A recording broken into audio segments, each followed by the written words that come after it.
This is Michael Imhotep, founder of the African History Network, host of the African History Network show.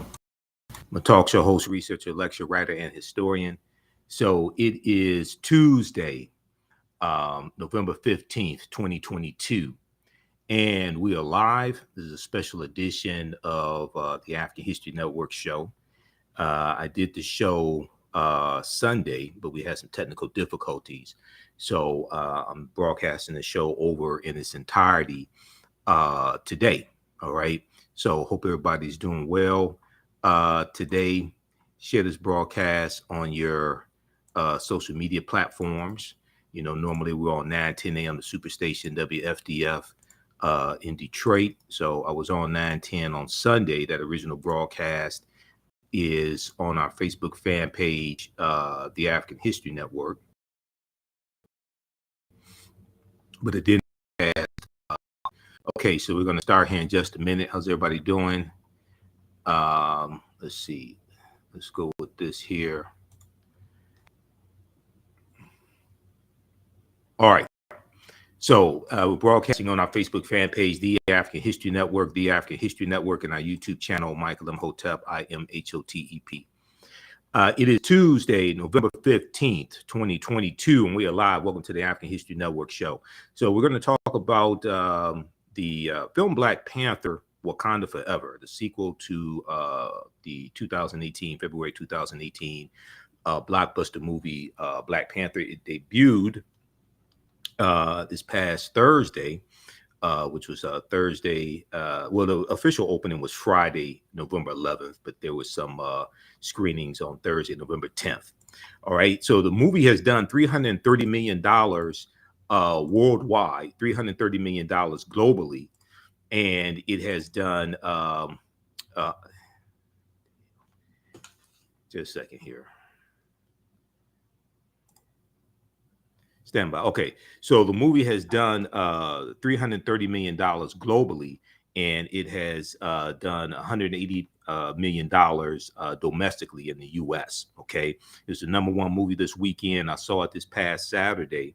The ladies of my sisters of Zeta Phi Beta Sorority Incorporated did a private screening of it, and they also had a white party. So we're going to talk some about the movie. It's a fantastic film. I encourage everybody to go see it. And it also, we'll also talk about the Mesoamerican Latino influence that we see represented in the film as well, with Tenoch Huerta, who plays Prince Namor. Okay, so there's a good article that deals with the shared experiences between indigenous cultures and cultures in Mexico and Latinos and African cultures, African American cultures. Okay, so we're going to talk some about that on today's show. Also, I will give you information about a presentation I'm doing this weekend, this Saturday, November 19th, dealing with the film Black Panther, Wakanda Forever. Okay, this is taking place in Detroit, and I'm not the organizer of the event, but the sister Chiquita saw my presentation, saw my lecture that I did on Black Panther back in 2018, and she asked me to do to speak at her event. So this is a lunch and lecture that's taking place Saturday, November 19th. They're going to go see a screening of the film Black Panther at the MJR Universal 16 Theater, 2800 DeQuinder in Detroit. I'm getting her to update the flyer. The screening is at 11 a.m. And then the lunch and learn is taking place at Hannon House Center, 4750 Woodward Avenue in Detroit, which is right near Wayne State University. Okay. And my presentation starts about 3 p.m. All right. For more information, 313-978-1089. Call Chiquita 313-978-1089 for more information. Tickets are $32.50 in advance, and it includes the movie luncheon. If you just want to attend the luncheon, that's like $22.50. But give her a call to RSVP. Okay, so we'll talk about this, and then midterm election shocker. Midterm election shocker. All right. People were, a lot of the prognosticators were predicting a red wave for the midterm elections, and I said there was not going to be. I didn't think there was going to be a red wave. I told listeners on the African History Network show, and I told people on Roland Martin Unfiltered. I told them don't listen to these predicators on MSNBC and CNN predicting a red wave. I did not see that happening. Okay. And I said, people need to get out and vote. People need to get out and vote. To hell with the prognosticators. All right. Well, as it turns out, I was correct. And we see that Democrats are keeping control of the U.S. Senate. All right. And even though it looks like Republicans will take control of the House of Representatives by a very slim margin, it's going to be very hard for Republicans to govern in the House, because they may have 219 seats. It takes 218 votes to have a majority in the House of Representatives. So we're going to break down what happened. We see that Catherine Cortez Masto in Arizona, in Nevada, she keeps her Senate seat. Democrat, she wins her race. And then also on Monday night, we got the news that Katie Hobbs in the Arizona governor's race. Carrie Hobbs beats the Trump-backed crazy lady, Carrie Lake, conspiracy theorist Carrie Lake. She did. Katie Hobbs wins the governor's race there, which is as well, not just for Democrats, but for democracy. Okay, just for sanity, just for sane people. So we'll discuss the midterm elections. Give you some updates there. I was in Washington, D.C. on Tuesday, November 8th, for the for Roland Martin's 7-hour. We ended up doing 8 hours of election day coverage. Okay, so I was there live in the studio for that. So we'll post. So I'm going to share some of that broadcast with you as well. He had over 50 guests scheduled. So I flew to Washington, D.C. Tuesday morning, had a 6 a.m. flight out of Detroit. And it's my first time at his studios. There's a fantastic studio there. You know, I'm a panelist on Roland Martin Unfiltered every Friday. His show airs Monday through Friday, 6 p.m. to 8 p.m. Eastern Standard Time. So I'm on every Friday, but this is my first time being in the studios.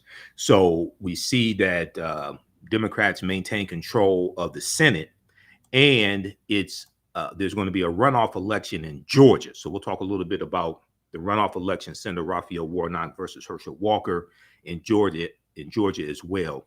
That Senate runoff date is going to be December 6th. December 6th. So they only have like about little more than 3 weeks to get ready for that. So the campaign is taking place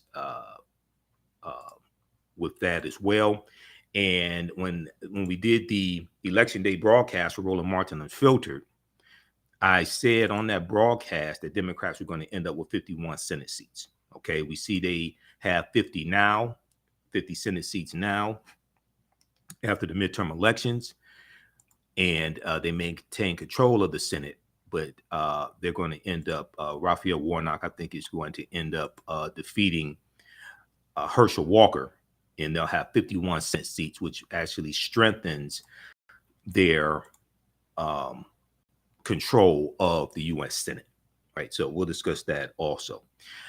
Last Sunday, I talked briefly about this story that we posted on our fan page, the African History Network, dealing with Marla Gibbs.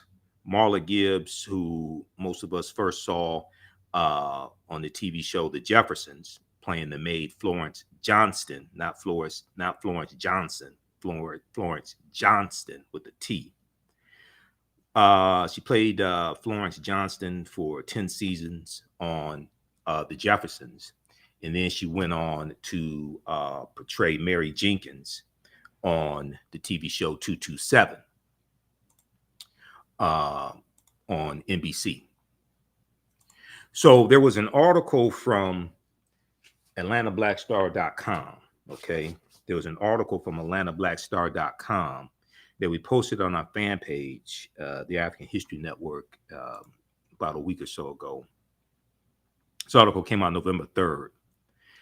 And she was on the Sherry Shepherd TV show, comedian and actress Sherry Shepherd.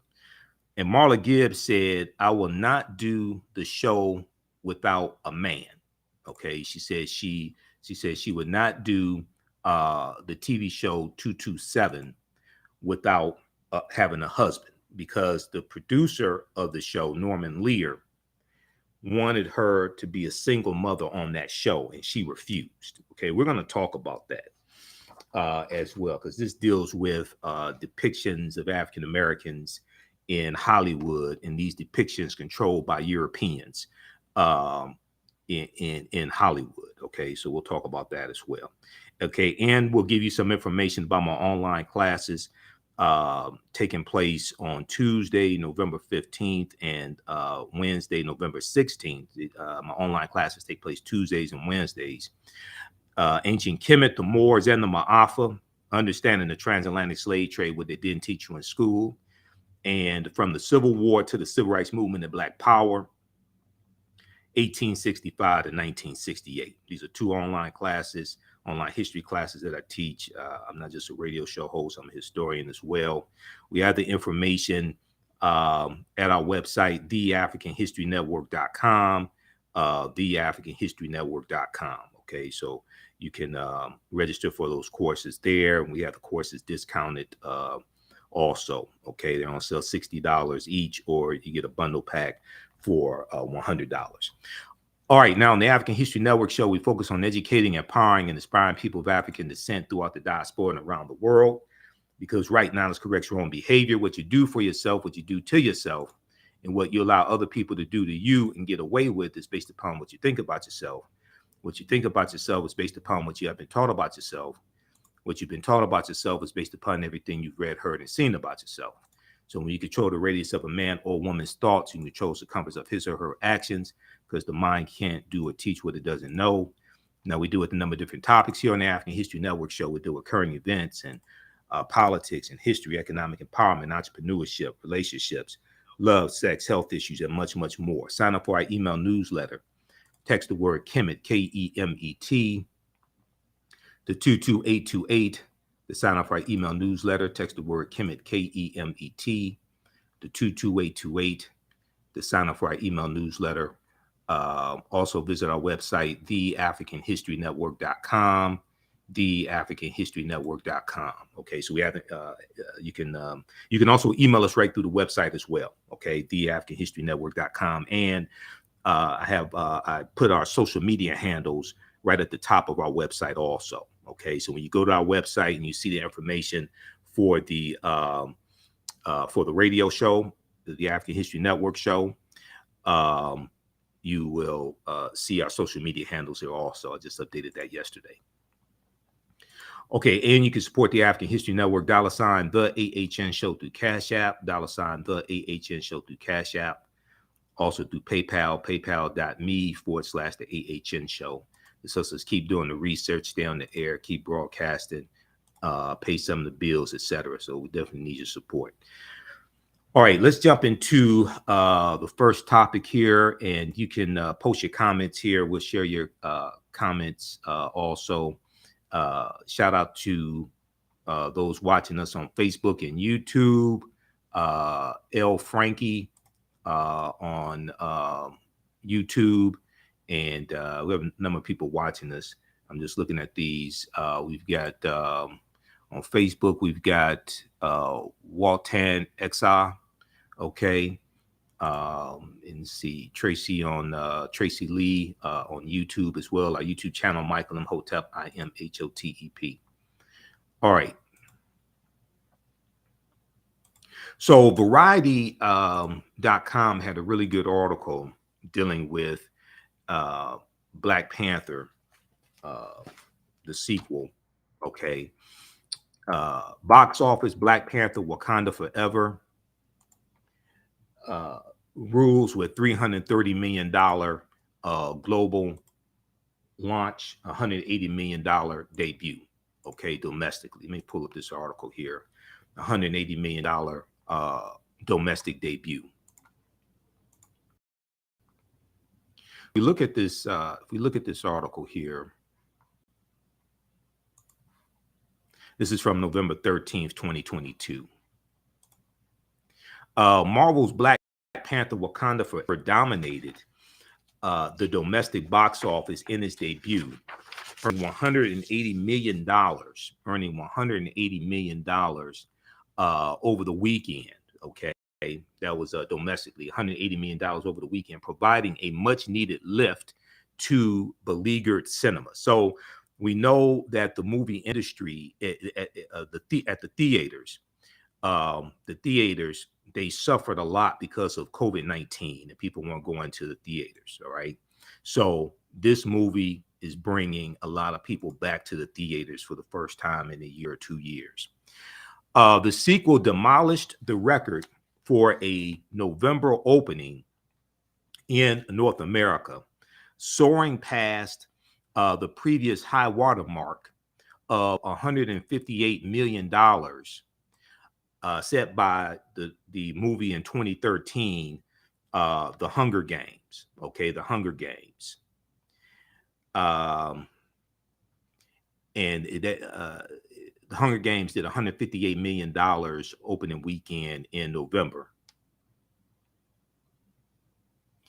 And then also The Hunger Games Catching Fire. Now, globally, the superhero adventure Black Panther Wakanda Forever netted a spectacular $330 million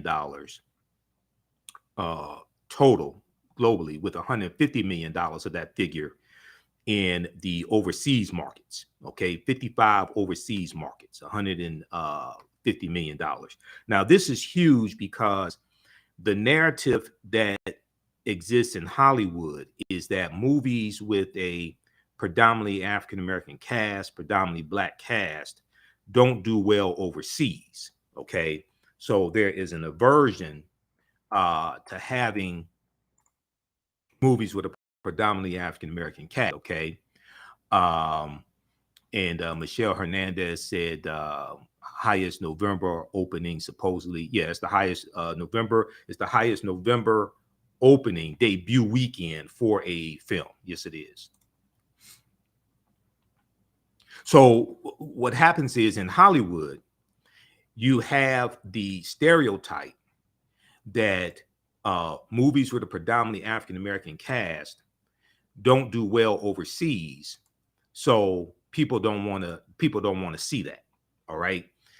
The first Black Panther movie, as well as this one, is destroying that stereotype.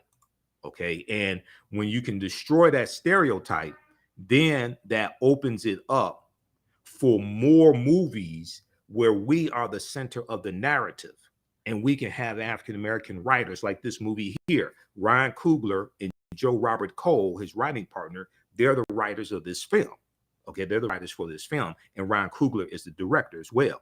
When we can destroy those stereotypes, we can get more films that deal with not just Afrofuturism, which is good, but also deal with African history, African-American history, all different types of films. We need films dealing with ancient Africa and ancient Egypt and Nubia and Ghana, Songhai and Mali and Mansa Musa, all different types of things like this, okay?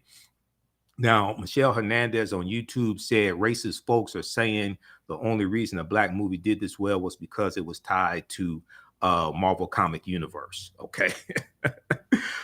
It's still huge, okay? It's still huge. And racist people are always going to try to come up with some excuse to take away our victories, Racist people are always going to try to come up with some excuse to take away our victories, to try to diminish our accomplishments. Okay, this is what they do. Okay, so we need to keep up. We need to keep on doing what we do. Okay, Black excellence, Black girl magic, all different types of things like this, African excellence, etc.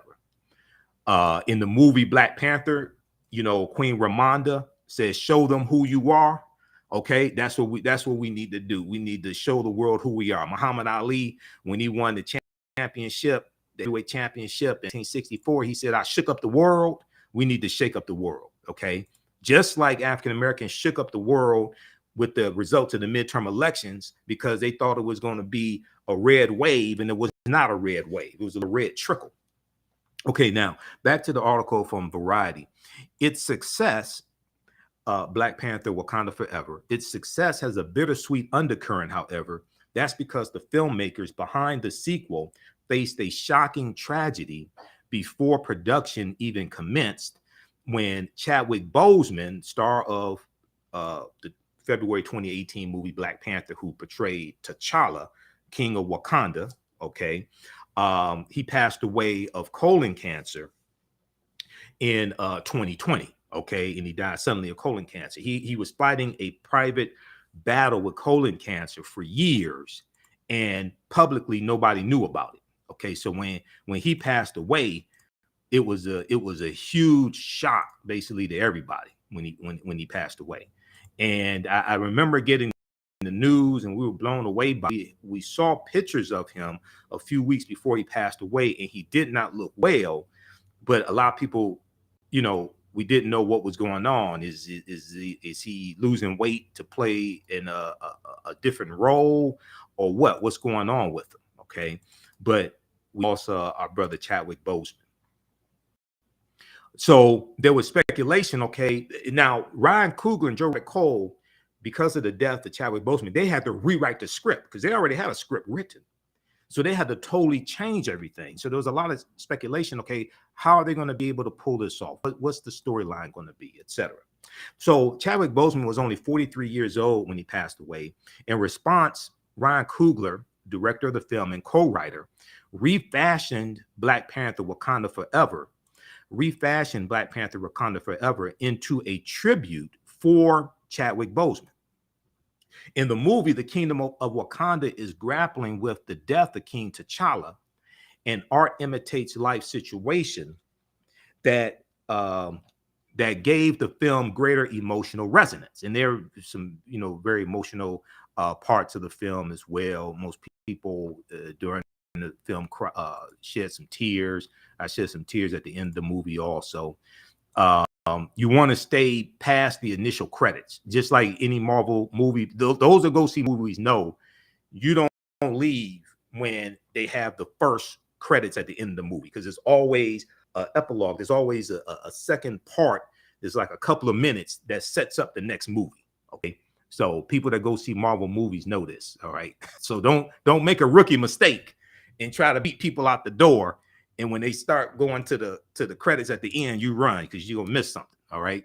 Now, critics praised Ryan Coogler's deft handling of the difficult material, with Variety's Owen Gleiberman writing, Wakanda Forever has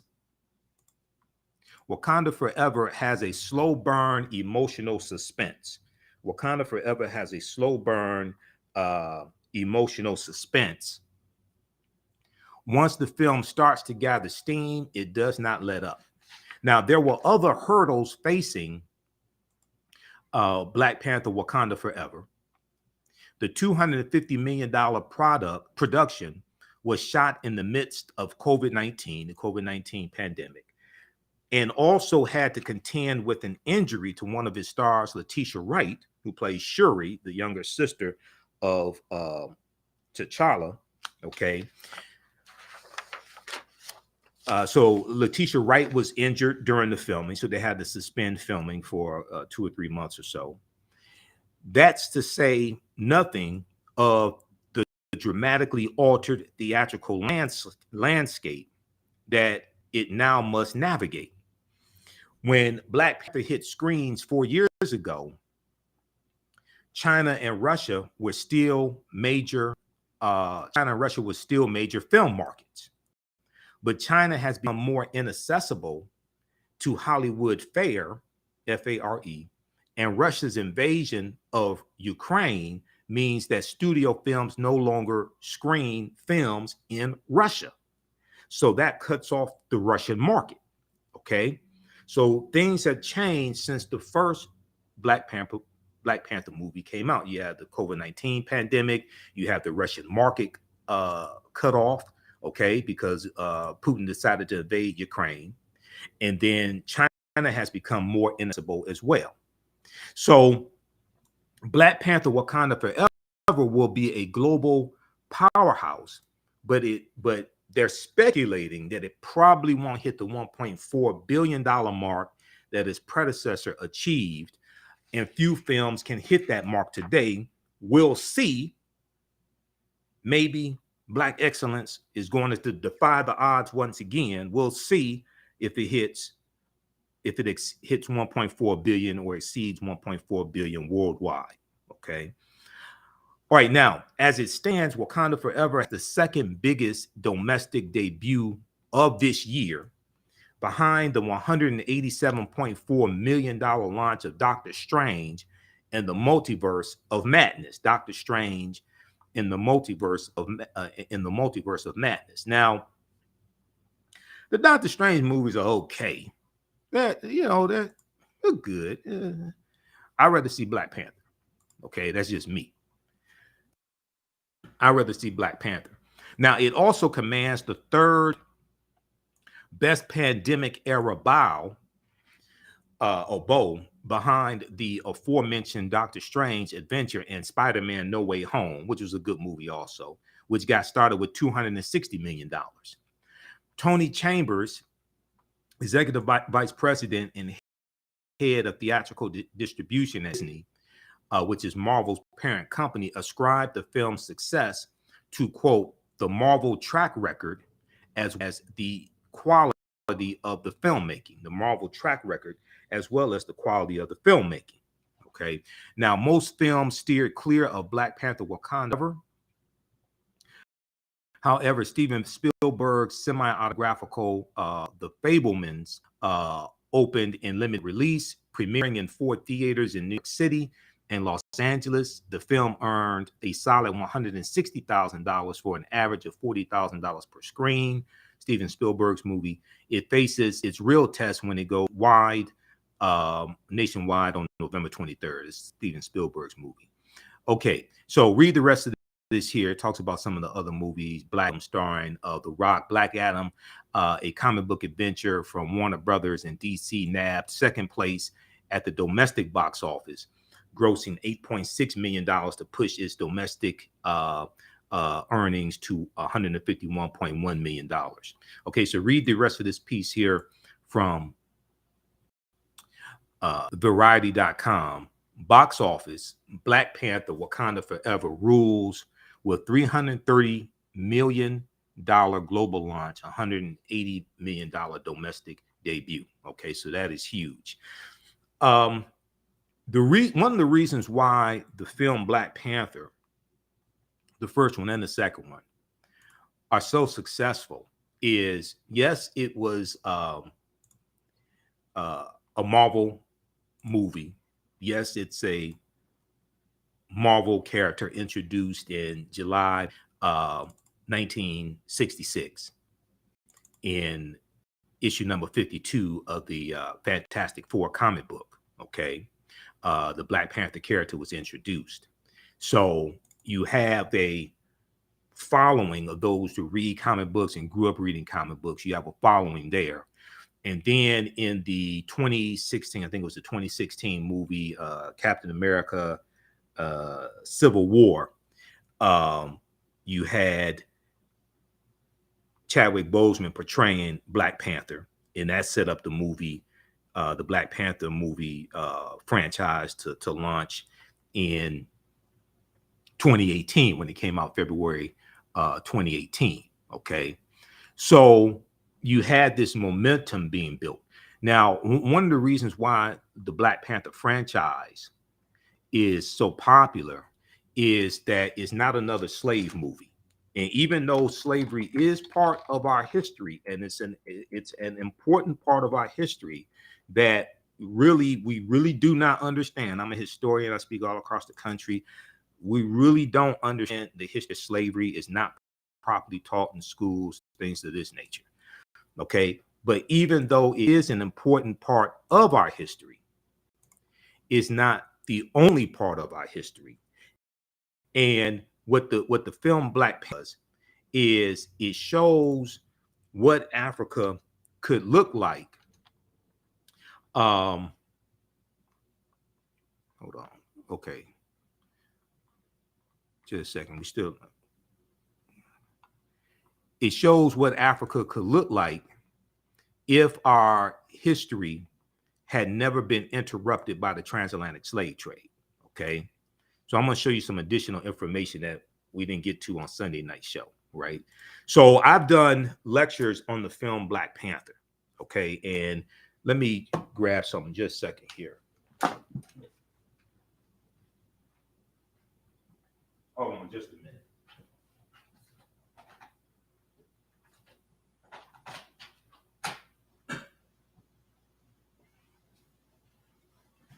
Okay, I'm back. All right, so I've done lectures on the film Black Panther, and my main lecture is available at our website, TheAHNShow.com, TheAHNShow.com. These slides here are from my lecture, okay? And this deals with why the film Black Panther is so important and so powerful. This lecture here I did in 2018, April 2018. This is almost 3 hours of Black Panther analysis, African history, culture, and Afrofuturism. So this is available at our website, TheAHNShow.com, TheAHNShow.com. It's on sale, $10. So we got to see what Africa could look like if our history had never been interrupted by the transatlantic slave trade, because Wakanda is the most technologically advanced nation on the earth, in the world, in the movie. And they use, the world looks at Wakanda as a third world country because that's the type of image that Wakanda projects. It uses technology to disguise how technologically advanced they are and give the impression that they are a third world country. And that's designed to protect the vibranium, which is a mineral, and it's like the hardest metal in the world. And it can only be found in Wakanda, at least we thought, till the sequel, where we find out that Prince Namor, played by Tenoch Huerta, reveals that vibranium is also in Talokan, his underworld nation. Okay. And this makes them vulnerable to Europeans coming to rob them of their natural resource. All right. So this is something that we see in the film Black Panther, Wakanda Forever.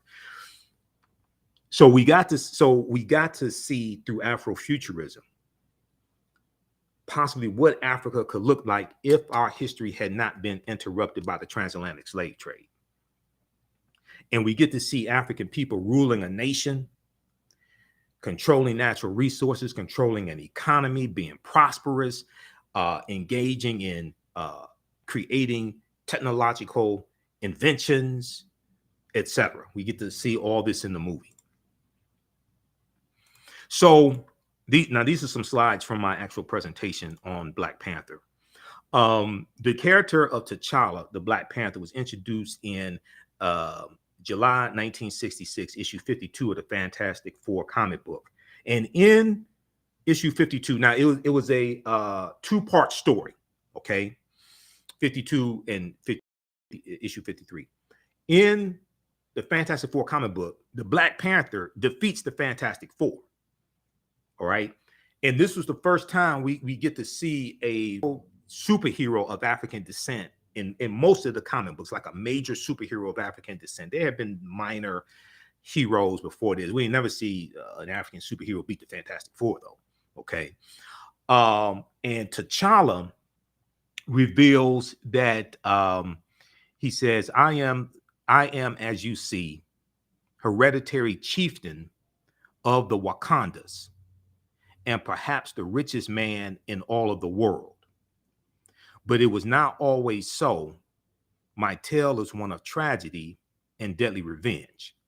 Okay, so then the next issue, 53, they continue, and he talks about his father being killed, things like this, and he uses fighting against the Fantastic Four as a test to determine if his powers are strong enough for him to go avenge the death of his father, T'Chaka. So there was a good article from History.com, the official website of the History Channel, that came out in February 2018 that draws comparisons between T'Challa, Black Panther, who's the richest man in the Marvel Comics universe, and Mansa Musa, who's the richest man in the history of the world, emperor of the Mali Empire. He becomes emperor in 1312 AD. And this article from History.com says, in the vast fictional universe of Marvel Comics, T'Challa, better known as Black Panther, is not only king of Wakanda, he's also the richest superhero of them all. And although today's fight for the title of wealthiest person alive involves a tug of war between billionaire CEOs like Elon Musk, who's losing money with Twitter, and I'm happy he's losing money also. He needs to take his behind back to South Africa and stay the hell out of American affairs. But that's a whole nother conversation. Even though today's fight for the title of wealthiest person alive involves a tug of war between billionaire CEOs,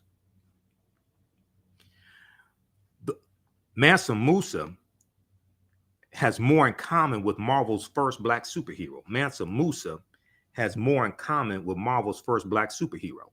Now, this is the History Channel that's owned by white people. It's owned by A&E. This is the History Channel that has this article. This is some of the type of information that I have in my lectures dealing with the film Black Panther, because I spent 3 months of research. I did 3 months of research on the film Black Panther, studying the film, studying the 52-year history of the Black Panther comic book. I read over 100 articles dealing with the movie and dealing with the comic book. And then I read a book that dealt with the 52-year history of the Black Panther comic book, because when the movie came out in February 2018, African American History Month, which was a really good marketing strategy, even though I had been studying history for about 26 years at that time, I knew I was not qualified to do lectures on the film Black Panther until I did some deep research.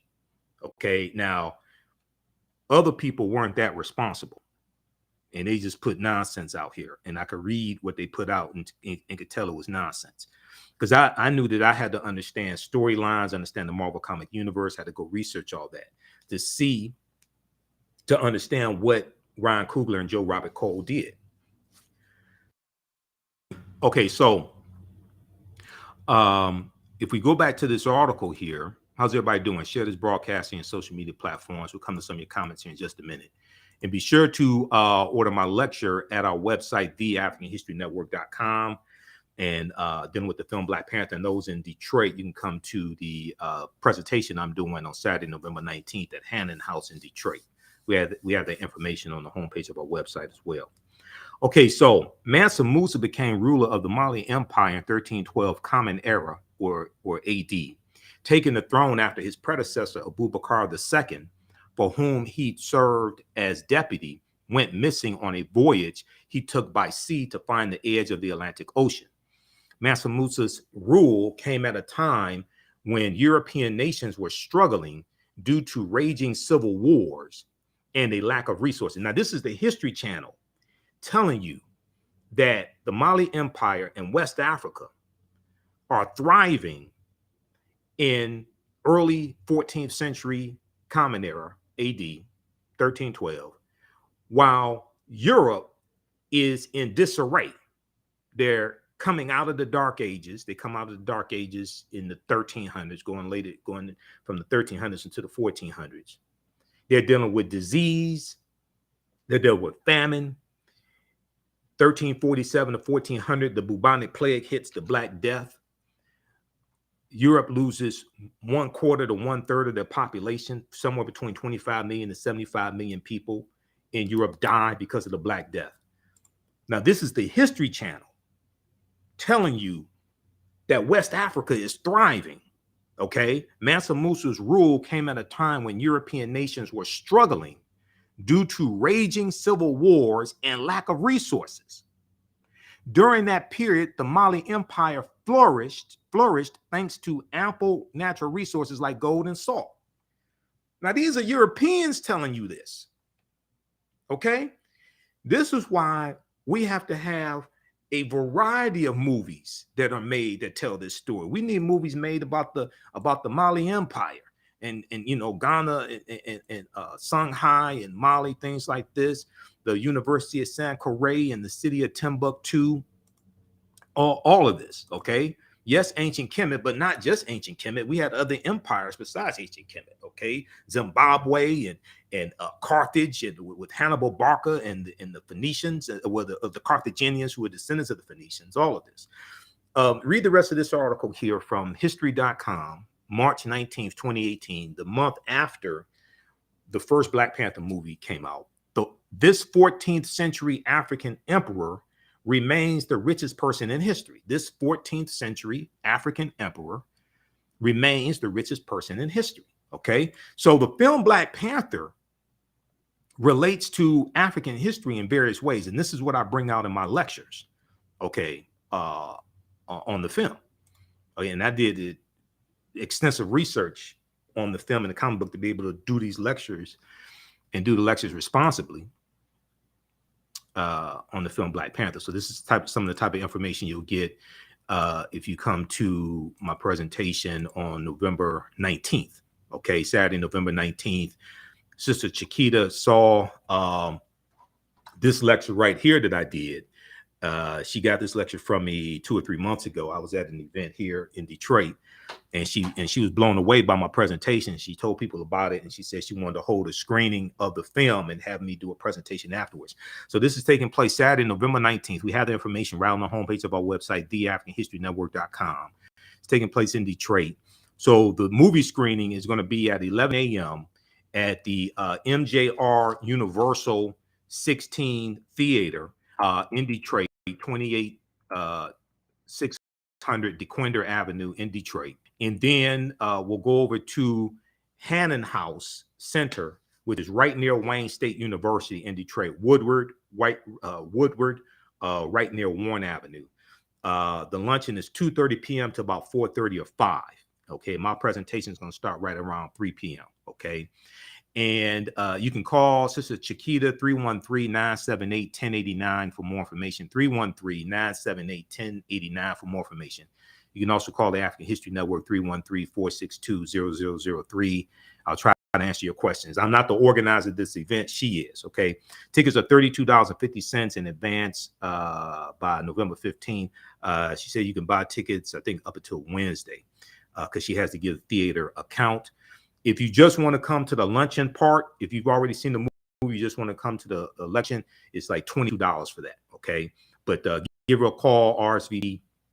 And then you can register for the online history classes that I teach as well.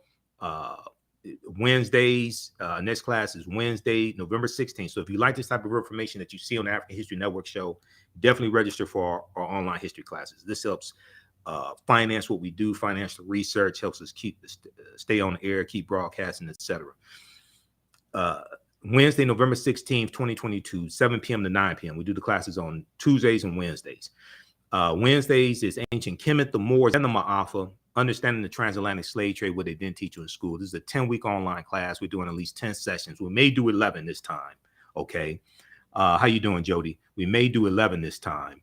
I have to see. Because I have a ton of information.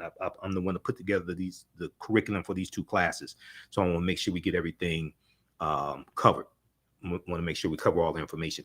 We do the sessions live. All the sessions are archived and recorded, so you can go back and watch the classes on demand anytime. So a year from now, 2 years from now, you can go back and watch the entire class. Click right here for register here. It takes you to the next page. And on the next page, just click on enroll. And the class is on sale $60, regularly $130. Next page is click on enroll. Click right here, enroll. And then you can start, as soon as you enroll, you can start watching the content. All right. So we have that one. And then the class that I teach on Tuesdays is From the Civil War to the Civil Rights Movement and Black Power, 1865 to 1968. From the civil, this is another 10-week online class. I created the curriculum for this as well. I'm studying history 30 years. And we start in the year 1800. We look at the 1800 census. Then we look at 1803 with the Louisiana Purchase and the Haitian Revolution. Okay. From the Civil War to the Civil Rights Movement and Black Power, 1865 to 1968. We'll do at least 10 sessions. We may do 11. I just have to see how long it takes me to get through all the information, because there are 2 binders full of information that we do it in this second class. So we look at something that's probably 60, 70 articles, book references, video clips, everything. Next class is Tuesday, November 15th, 7 p.m. to 9 p.m. Eastern Standard Time. Same format for this class as well. We have a bundle pack where you can get both classes. The bundle pack was $130. It's discounted to $100. Okay. So information for the bundle is right here. And I need to update. I need to refresh the screen because it's already updated with the updated information. Okay, so register for the classes, and we'll see you in class. You can also use this information with your children.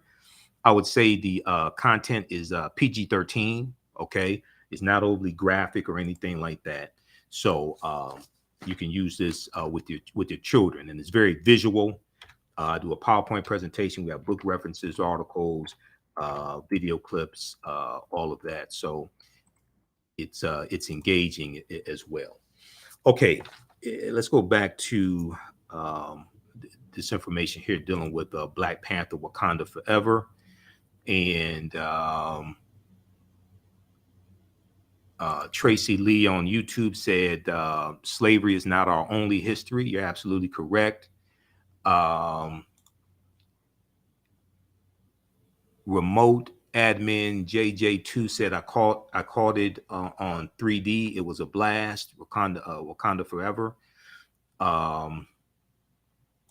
Child of K said, Chidi, African American, one place. Tracy Lee said she's happy Elon Musk is losing money. Michelle Hernandez on YouTube said, I've been hoping for a big movie on Mansa Musa and the Mali Empire for years. Yeah, there definitely needs to be one. Jody Rayner on YouTube, our YouTube channel, Michael Imhotep, Imhotep. She said, Hotep, well said. Hotep is offering a piece in the ancient Middle Netter language, ancient language of the ancient Egyptians, for those that don't know.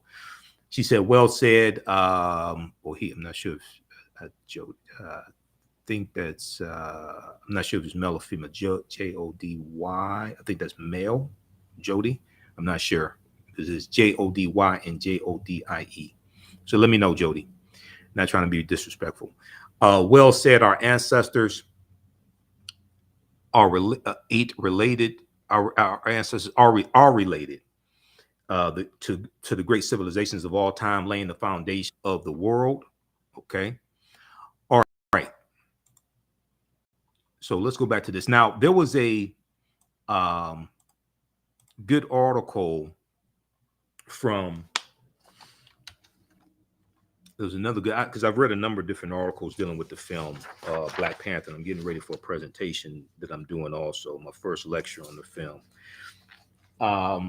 We're going to talk about the taloconil hand sign that we see in the film, where that comes from. okay, amongst Prince Namor and his people. Where does that hand sign come from? Okay, we'll talk about that. But there was a good article from Yahoo News that deals with Wakanda Forever cast on how the film explores shared experiences, how the film explores shared experiences of Black, and they say Latinx, it should be Latino. People need to stop using Latinx. But Latino people are so similar. Our wounds are so similar. It's something that we see represented in the film as well, okay? Because this film brings a dynamic of Mesoamerican culture into it, as well as African culture. All right, with them casting, with them making Prince Namor, the Submariner, Latino as opposed to a European. If we look at this article here, and let me pull up this information also. You can support the African History Network. You give us a thumbs up, give us a heart if you like this broadcast. You can also support us through Cash App, $ TheAHNShow through Cash App. Then also through PayPal, paypal.me/TheAHNShow, paypal.me/TheAHNShow. If we look at this article here, let me go back to it.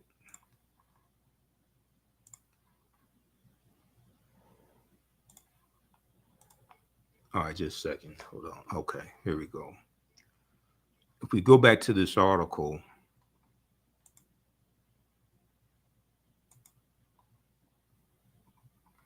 hold on, let's see. Okay, this one right here.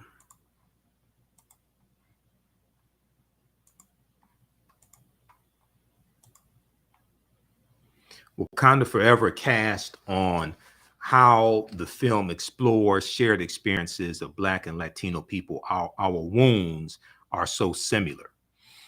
Now, this is written by Kevin Pollowy, Pollowy, senior correspondent at Yahoo Entertainment, November 11th, 2022. So the article says Black Panther still stands as the Marvel Cinematic Universe's most political movie, with the 2018 Best Picture Oscar nominee not only featuring a predominantly Black cast, but also exploring the complexities of what it means to be African, as represented by its hero Chadwick Boseman. Boseman's T'Challa versus African American via the worldview of its antagonist, Michael B. Jordan's Killmonger.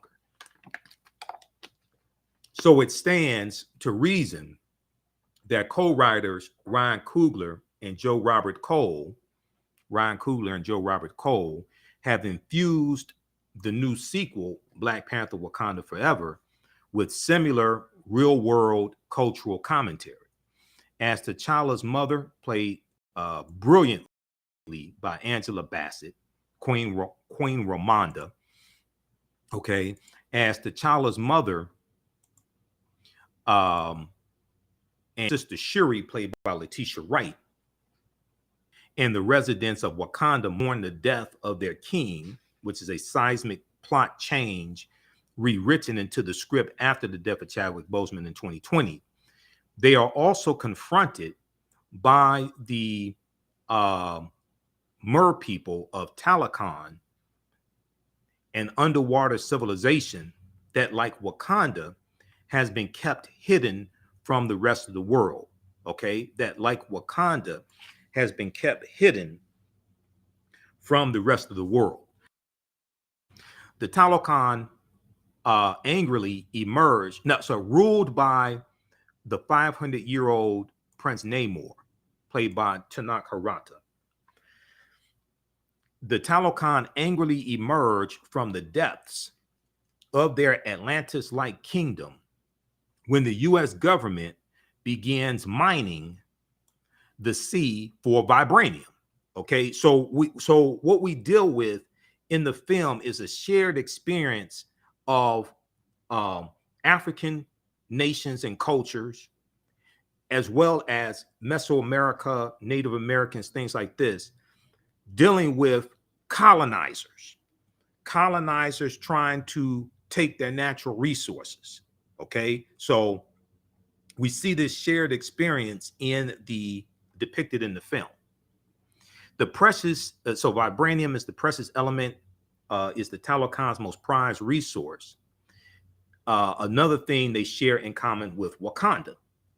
Now, the Talokan, their civilization, what we see depicted in the film, based on ancient Mayan and Mesoamerican civilizations, and cast with all Latino actors.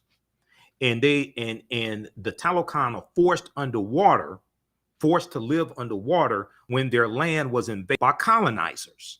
Okay, so it's a deep movie on multiple levels, and we see this theme of fighting against colonizers. All right, and there's a scene where Prince Namor talks about his origins and his people. Prince Namor is half human and half he's half human and half like underwater creature. Okay, half human and half underwater creature, and his people, because of Spanish colonizers, they drink this potion that turns their skin blue and causes them to have gills like a fish, and then they go live in the water, underwater, to escape the colonizers. All right, he can live on the earth and he can live underwater, and he developed wings on his feet, things like this. So, and he ages very slowly, so he's actually 500 years old. So in the movie, they take you back in history 500 years, and you deal with the Spanish colonizing Mexico, what we call Mexico today. The African-based, okay, so the Talokan, based on ancient Mayan and Mesoamerican civilizations, and cast with all Latino actors, were forced underwater when their land was invaded by colonizers. The African-based Wakanda, per Marvel comic mythology, managed to avoid colonization by hiding itself from the world. So Wakanda was not conquered by colonizers. They were not enslaved, things like this. They hid themselves from the world. It also plays into Wakanda's Forever. It also plays into Wakanda Forever's larger theme, in which Ryan Coogler, the director, and company explore the shared experiences of Black and Latino and indigenous people across the world. Okay, and we know African people are the first people on the face of the earth, and also African people were the original people of what we call America, North, Central, and South America. African people were the original people here as well. This is some of the information we deal with in my online class, especially when we deal with the class I teach on Wednesdays, Ancient Kemet, the Moors, and the Ma'afa, understanding the transatlantic slave trade, what they didn't teach you in school. And we deal with information from Dr. David Imhotep and his book, The First Americans Were Africans, Documented Evidence. And his book thoroughly shows, his book came out in 2011, his book thoroughly shows the African presence, especially here in this land that was originally called Turtle Island. And there was a discovery made in 2004 in Allendale County, South Carolina in 2004 by Dr. Albert Goodyear, who's an archaeologist. And they found 13 different types of evidence. 13 different types of evidence thoroughly documenting an African presence in the land that we call the United States of America. Now, this is long before 1619. Yes, 1619 is an important date in history. But 1619, as I constantly have to correct people, and even as I have to sometimes correct some of our scholars, 1619 was not the 1619 was not when African people first came to this land. We were here going back at least 51,700 years ago. So their discovery in Allendale County, South Carolina, they found artifacts, architecture, campsites, footprints in lava, genetic M174D haploid groups dealing with DNA and genetics. They found Egyptian writings, footprints in lava, genetic M174D haploid groups, linguistics, paintings, skulls, skeletons, structures, and tools. They found 13 different types of evidence thoroughly documenting an African presence in the land we call the United States of America, going back at least 51,700 years ago. Now, these were the Khoisan. The Khoisan have the oldest DNA on the planet. They come from Southern Africa. They're the ancestors to the Ainu and the Twa. These were the short-statured Africans. They go all around the world. And they were here in the land that we call the United States of America as well. Now, this is a picture of Dr. Albert Goodyear, and this references an article from ScienceDaily.com that this references an article from ScienceDaily.com that came out November 18th, 2004. November 18th, 2004. It's called New Evidence Puts Man in North America 50,000 Years Ago. And ScienceDaily.com is a scientific website. And they have scientific discoveries there, archaeological discoveries, etc. Here's their summary of what the article says. Here is ScienceDaily.com's summary of what the article says. Radiocarbon tests of carbonized plant remains, where artifacts were unearthed last May. So that would be May 2004. Last May, along the Savannah River in Allendale County, South Carolina,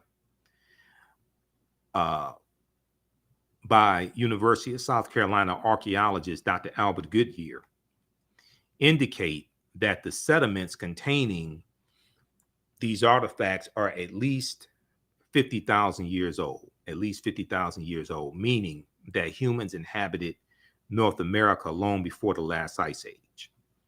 So who were these humans? These were the Khoisan, who have the oldest DNA on the planet. Okay, this is who these humans were. All right, now if we go back to this piece from Yahoo News, Yahoo Entertainment, Wakanda Forever casts on how film explores shared experiences of Black and Latino people. Our wounds are so similar. Our wounds are so similar. And let me put this up here. Let's see here. Let me change this caption also. Hold on. Microsoft Word is acting up on me. Okay, so this article here. Let's see here.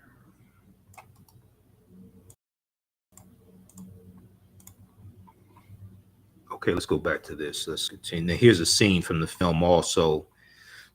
Prince Namor confronts Queen Ramonda.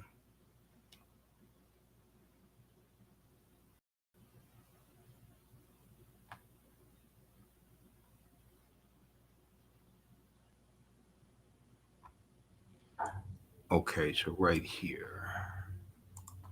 Let's pick it up right here.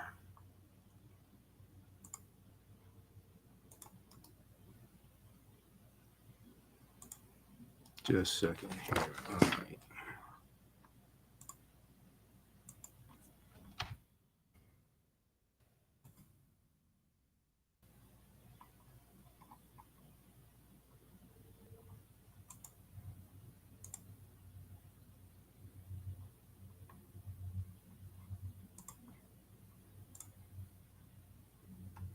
Okay, hold on. The computer's freezing up.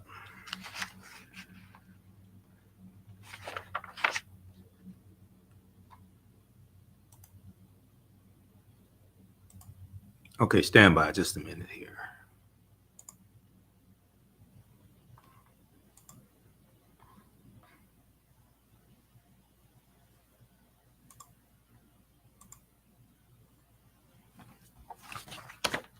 Okay, let me pull that article back up. I just lost it.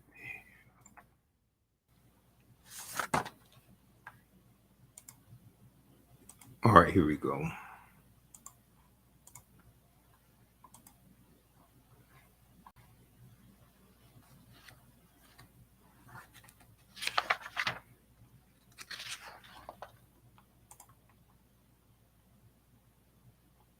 Okay, so the Talocan, based on ancient Mayan and Mesoamerican civilizations and cast with all Latinx actors, were forced underwater when their land was invaded by colonizers.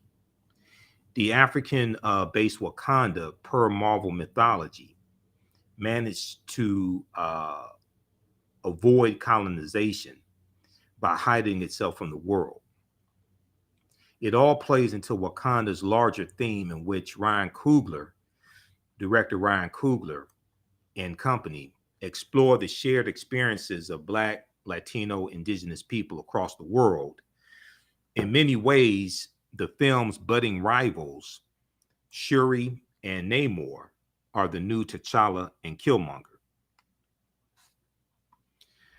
Ryan Coogler said, quote, the things that our cultures have in common, I think it's been much discussed and much written about. The things that our cultures have in common, I think it's been much discussed and much written about.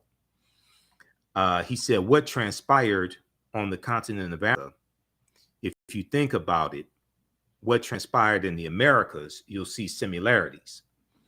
But in this movie, they both just kind of want to be left alone. Okay, but in this movie, they both just kind of want to be left alone. Especially, he goes on to say, especially if you contrast Wakanda, which had never been colonized, with these Talocan who fled colonization. There's a conversation about indigenous people and their experiences, which I think is really interesting, says producer Nate Moore,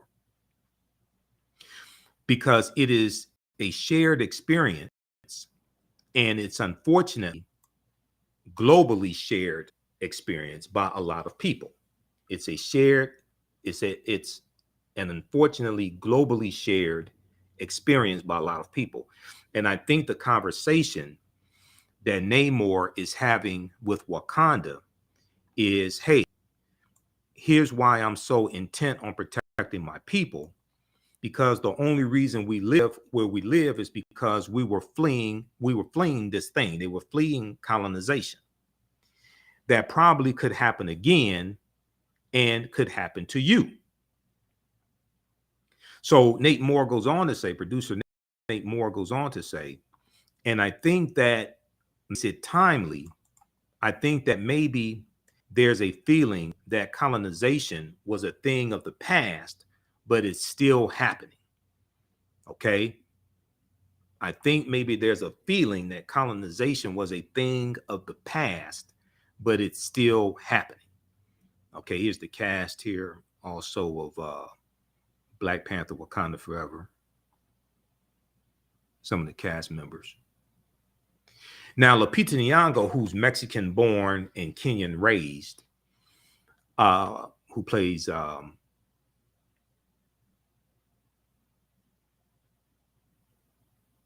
Lupita Nyong'o's character, of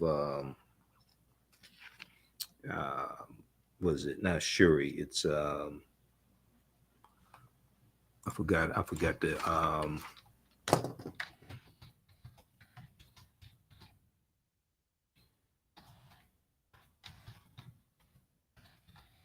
forgot her name in Black Panther.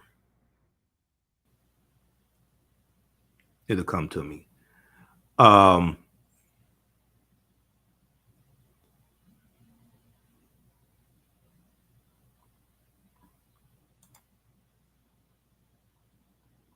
Oh, just a second. What is that?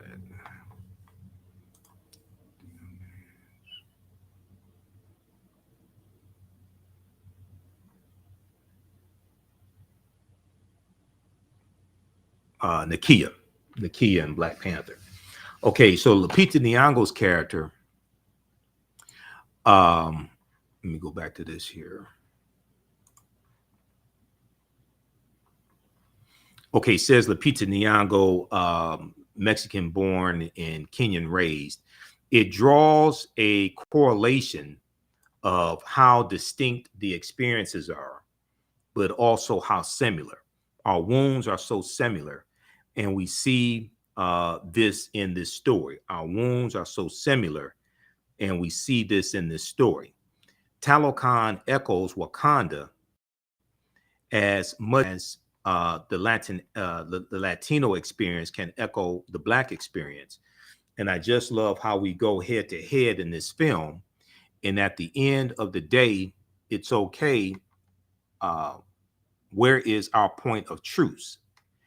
At the end of the day, it's okay. Where is our point of truce? TRUCE. When do we see ourselves in the mirror? Now, Tanaka Reta, who plays Prince Namor, echoes similar sentiments, citing, and he's Latino, echoes similar sentiments, citing the events of the Spanish conquest of the Aztec Empire, also known as the conquest of Mexico, in the early 1500s. He said, in the end, we share the same wounds.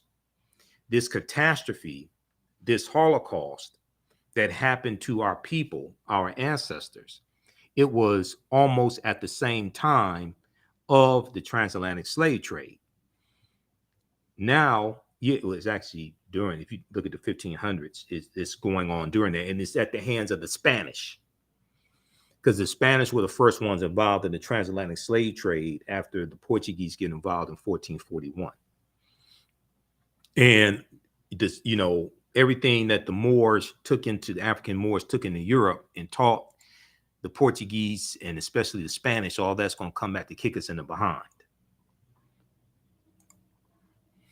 In the end, we share the same wounds. This catastrophe, this Holocaust, happened to our people, our ancestors. It was almost at the same time of the transatlantic slave trade. Now, years later, we are trying to reconcile with ourselves. Now, years later, we are trying to reconcile with ourselves and with the other people. So I think this movie and this kind of narrative helps to create this union and bondage among all of us. But yeah, we definitely share the same kind of story. Okay, so check out the rest of this. Check out the rest of this article here from Yahoo Entertainment. Wakanda Forever cast on how film explores shared experiences of Black and Latino people. Our wounds are so similar. Okay, so check that one out. All right, now there was a piece from in the movie, we see a hand symbol that the Talokan people make. And we know the iconic Wakanda salute, right? Which comes from ancient Kemet. Ancient Egypt is the position of the Nasubites or the pharaohs when they are deceased. And it's a symbol of power. So we see this hand symbol of the Talokan. And there was a good article that dealt with the significance of that hand symbol and the origins of it. So there is a piece from collider.com called "What Does the Talokanil Hand Sign Mean?" Let me pull this one up here from collider.com.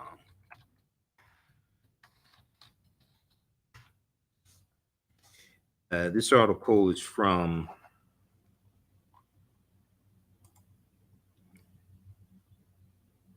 November 11th, 2022.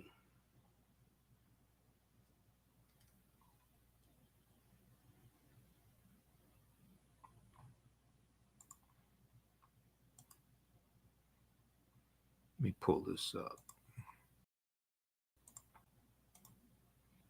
What does the Talokanil hand sign mean?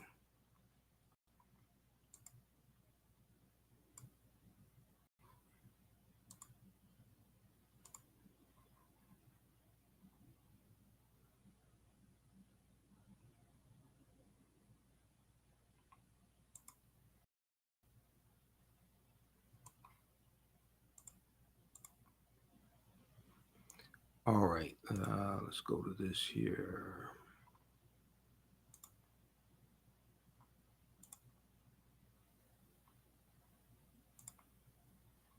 Okay, let me increase the size of this.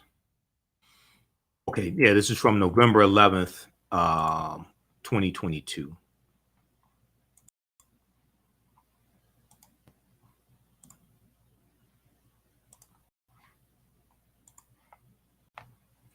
So their battle cry is "Rise Talokan." Like the battle cry for Wakanda is "Wakanda Forever."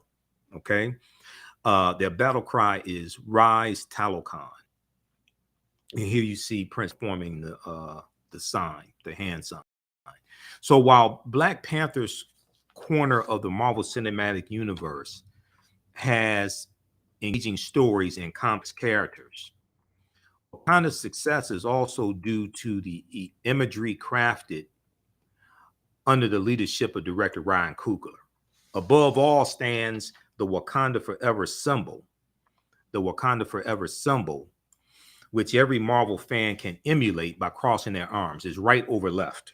Okay, it is never left over right. You may when 99.9% of the time when you see in the film, when you see them do the Wakanda salute, it's always right over left, because that's the position of in the Subitis when they're in the sarcophagi, when they're in the coffins. It's always right over left. You may see an extra, when the extra actors with a non-speaking role, you may see them mess up and do left over right. They may be left hand dominant. It's always right over left. Okay, so when you all take your picture, let me just tell you, okay, when you all go see the movie and you take your pictures in front of the big poster and sign of the film Wakanda Forever, and you do the Wakanda salute, please do right over left. Okay, I'm just telling you, don't do left over right. That's a rookie mistake. All right. So Black Panther Wakanda Forever similarly explores the culture of Talokan, giving the underwater kingdom its own war cry and hand symbol. But what does the Talokanil hand symbol represent? The answer lies in Namor's Tenach Hereta origin and Mesoamerican mythology. Okay.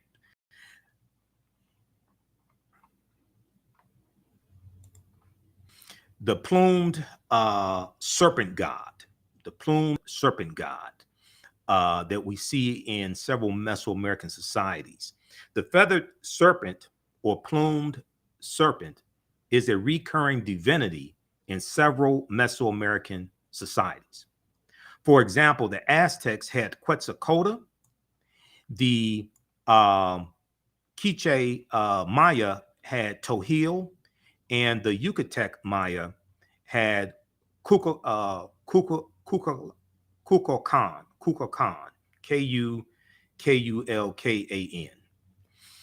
In Black Panther, Wakanda Forever, instead of keeping Namor's ties with the legendary city of Atlantis, which we see in the comic books, he rules Atlantis. Marvel Studios created a whole new underwater kingdom, Talokan. The city is inspired by the mythical Aztec paradise, spelled Tlaloccan, which explains why the plumed serpent is still worshipped there. In the comic books, Atlantis is the home of the Homo mermanus, a species that evolved parallel to the Homo sapiens and ruled the seven seas for millennia. However, the Marvel Comic Universe underwater kingdom is much more recent, beyond being forged in the 16th century, the 1500s, when the Spanish ravaged Mesoamerican cultures, stole their precious minerals, and mass murdered their people. To escape the threat of the Spanish colonizers, a tribe decided to take a ceremonial plant that grew in vibranium-rich soil. Okay, so we see this explained in the movie, and we see the origins of Namor, the Submariner. Now, the plant changes the biology of the people who take it, giving them gills, like aquatic animals, the ability to communicate with underwater creatures, and enhanced physical abilities. Deciding to leave the surface world behind, the Talokan departed to the seas, where they built the city of Talokan. Now, since the Marvel Comic Universe's underwater people come from a Mesoamerican society, it makes sense that they still worship deities common to Maya and Aztec, to the Mayans and the Aztecs. However, it's curious to notice the Talokanils refer to the plumed serpent god as Kukulkan, the Yucatec Maya name, while Aztec myths inspire the city. Okay, so you see the Yucatec Mayan culture represented, as well as the Aztec culture represented. So just like Wakanda is an amalgamation of multiple African countries,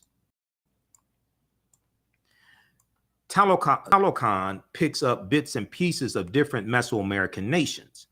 Even so, it's no wonder that Talokan chose the plumed serpent as their city's symbol, especially after the birth of Namor. Okay, so there are 11 different African cultures represented in the first Black Panther, and we see a lot of this back in the second movie. And Ruth Carter, who's the costume designer for first movie and the second one, Ruth Carter studied 11 different African cultures for 6 months. Okay. And she incorporates that into the film. So we see different styles of dress and different designs, etc., representing 11 different African nations. When you look at in the first Black Panther and this one here at the end of the movie, when you see the African people of Wakanda on the side of the mountain, standing on different levels of the mountain, and they have on different types of African garb, different designs, etc. This represents the 11 different African cultures, but those people are representing the 18 different tribes of Wakanda. Wakanda is a nation, but there are different ethnic groups in the nation of Wakanda. There are 18 different ethnic groups in the nation of Wakanda. And you have the Panther clan, you have the Jabari tribe, different things like this. So you have 18 different ethnic groups or tribes in Wakanda. So we see influence from the Amazulu or the Zulu of South Africa in the hat that Queen Ramonda wears. Okay, the hat with the flat disc at the top that's worn by usually is worn by wealthy women in South Africa.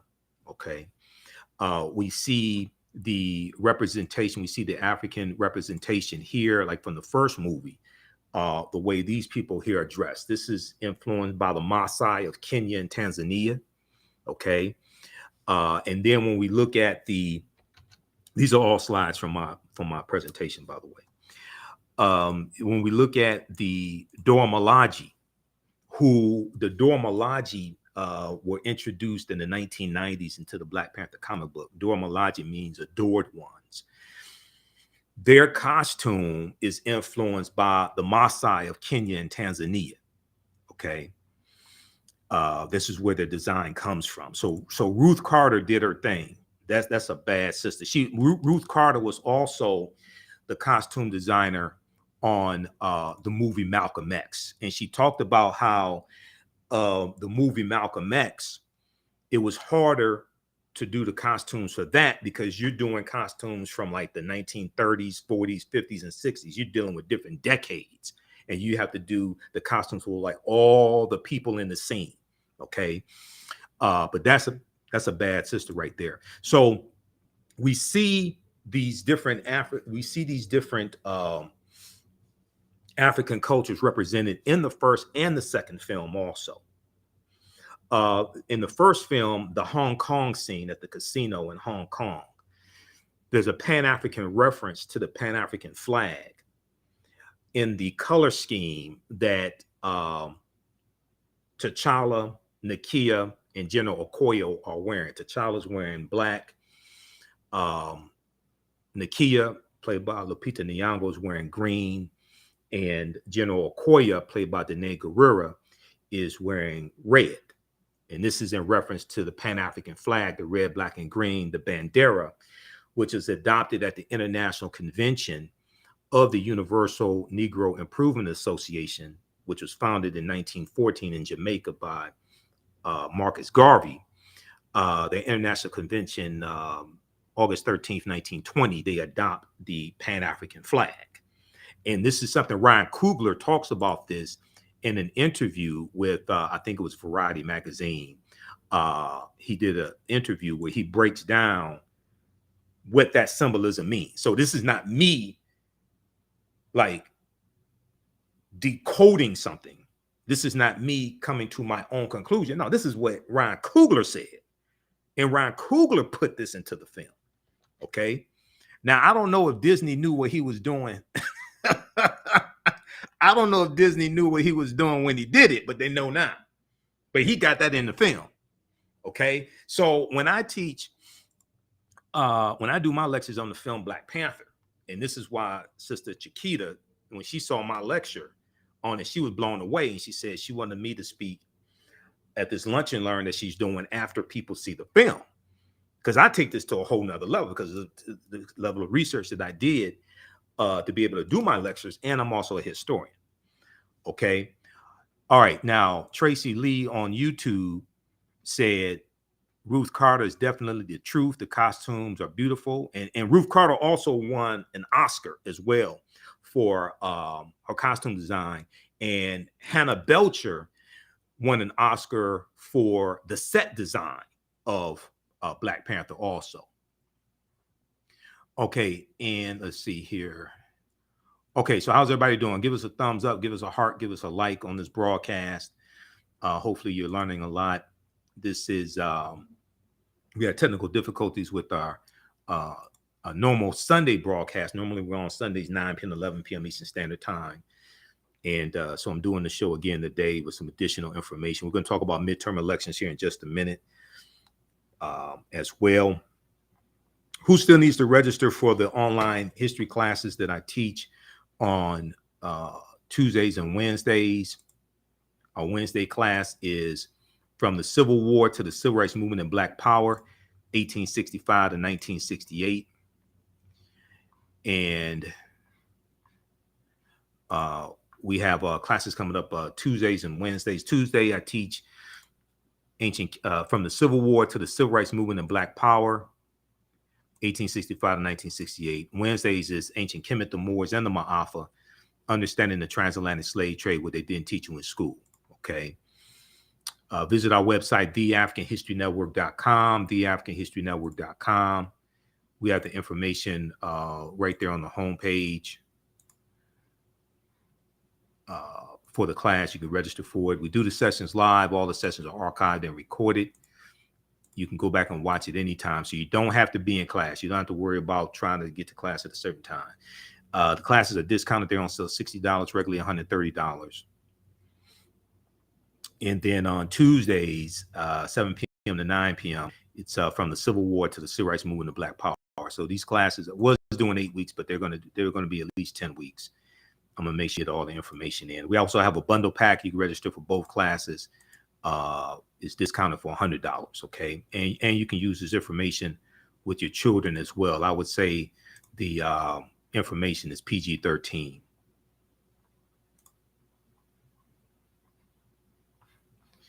All right. Okay, let's go back to, I want to go back to this here. We were talking about the hand sign, where that hand sign comes from that you see people at Talokan making. So I want to go back to that. Also, the lecture that I did in 2018 on the film Black Panther is available at our website, TheAHNHistoryNetwork.com. It's right on the homepage. Okay, when you scroll down the page, you'll see the lectures there.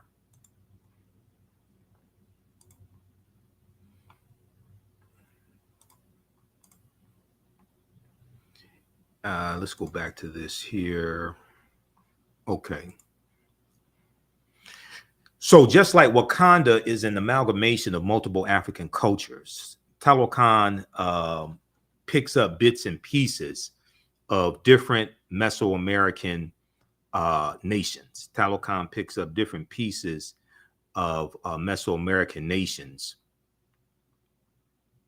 Even so, it's no wonder that Talokan chose the plumed serpent as their city's symbol, especially after the birth of Namor.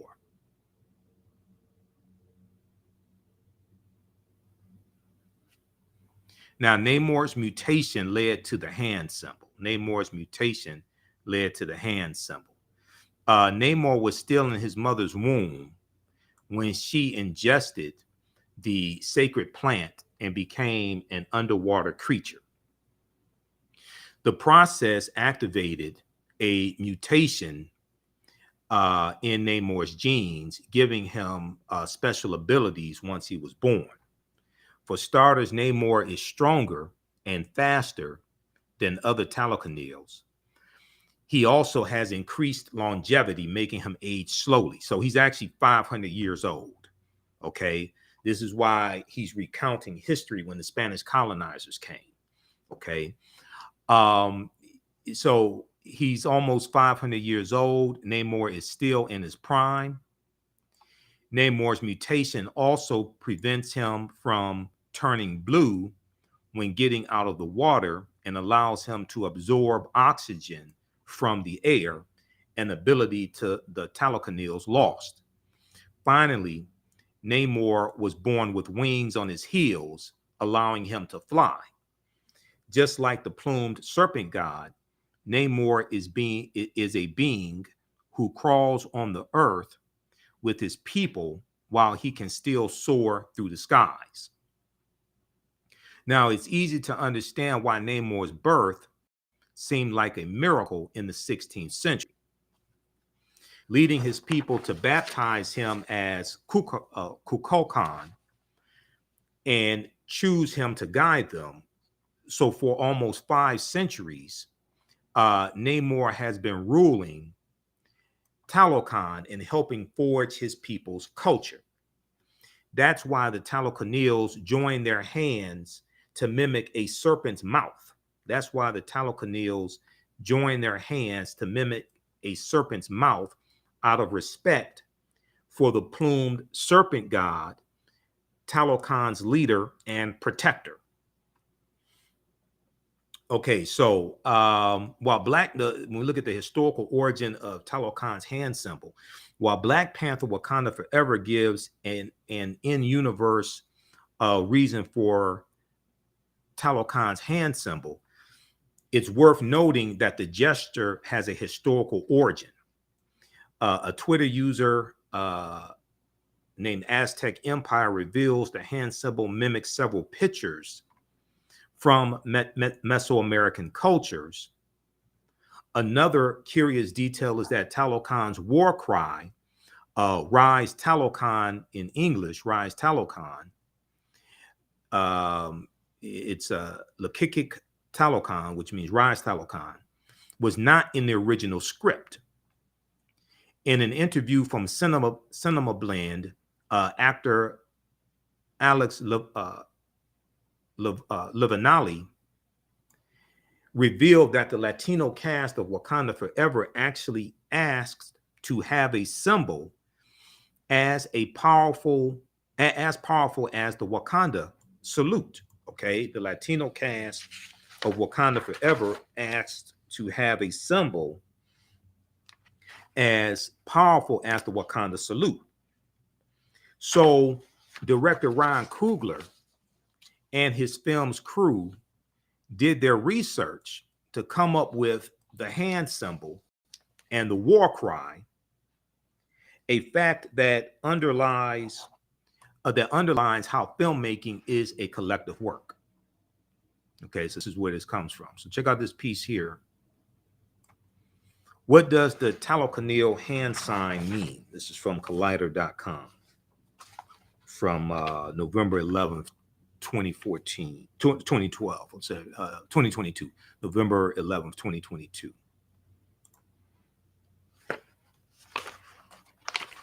All right. So check out the film and be sure to, those in the Detroit area, be sure to come to the screening and then the presentation that I'm doing on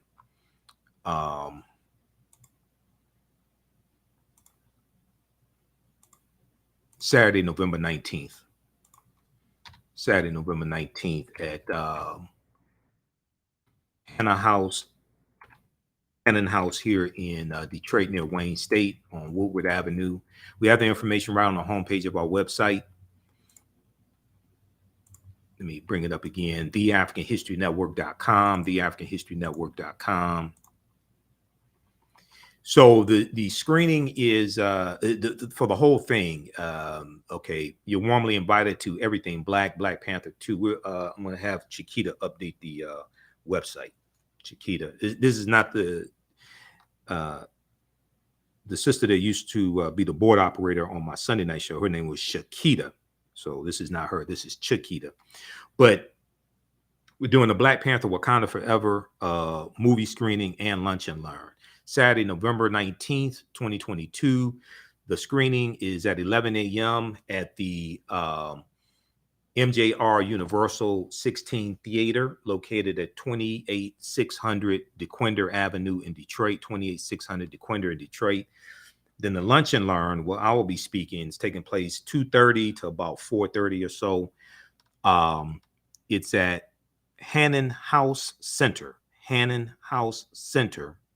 located at 4750 Woodward Avenue in Detroit, 4750 Woodward Avenue in Detroit.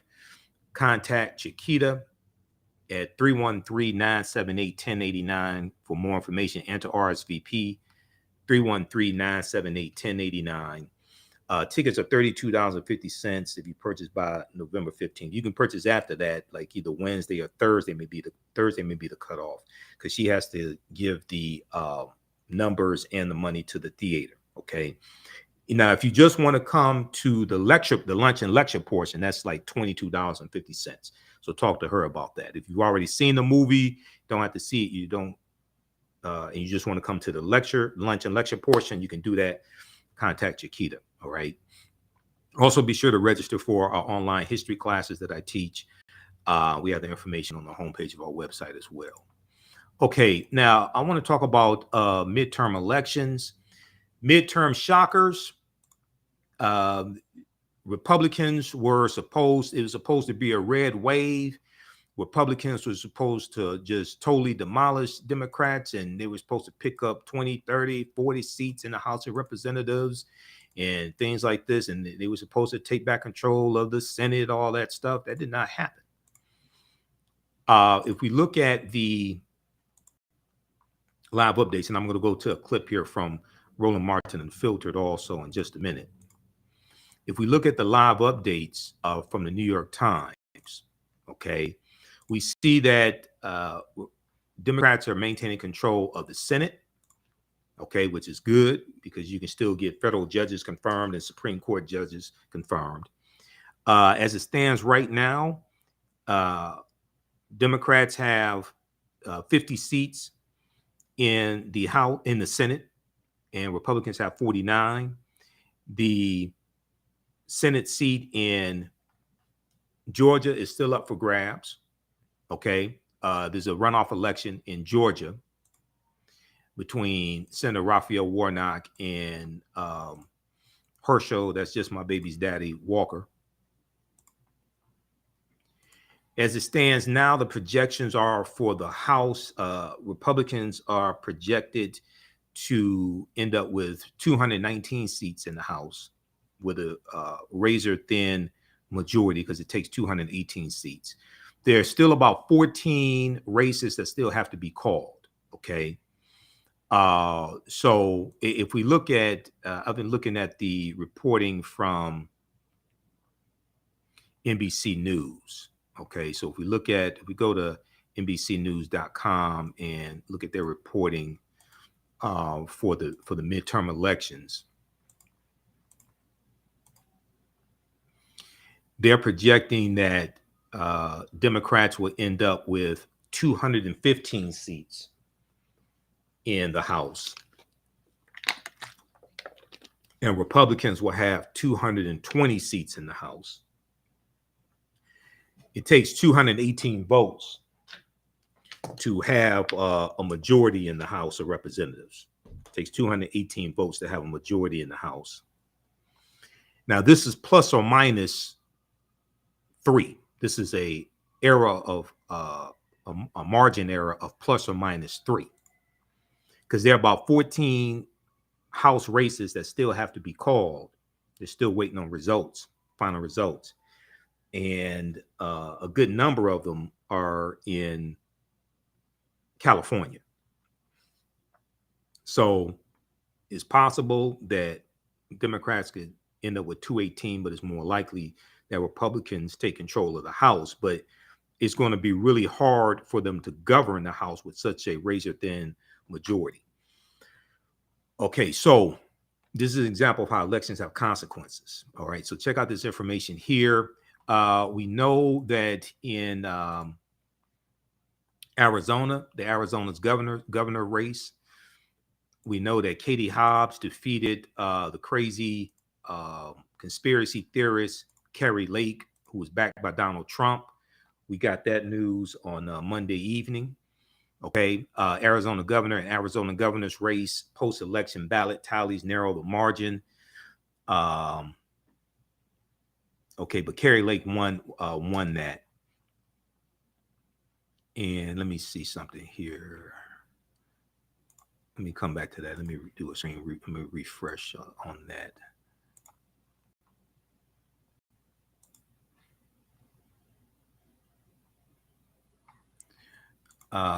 If we look at, now there was an article from Politico.com that dealt with the fact that there would be no red wave. Okay, it dealt with the fact that there would be no red wave.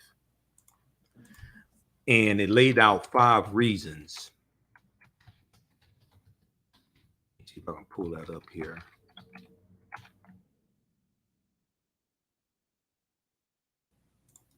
Now, I told people on the African History Network show, I said on Roland Martin Unfiltered, I said, bricks don't hit back, like Bruce Lee used to say, bricks don't hit back. I said, bricks don't hit back and polls don't vote.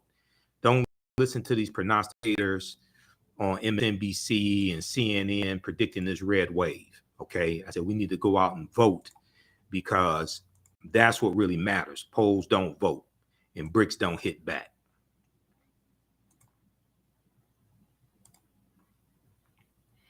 Where is this here? Hold on.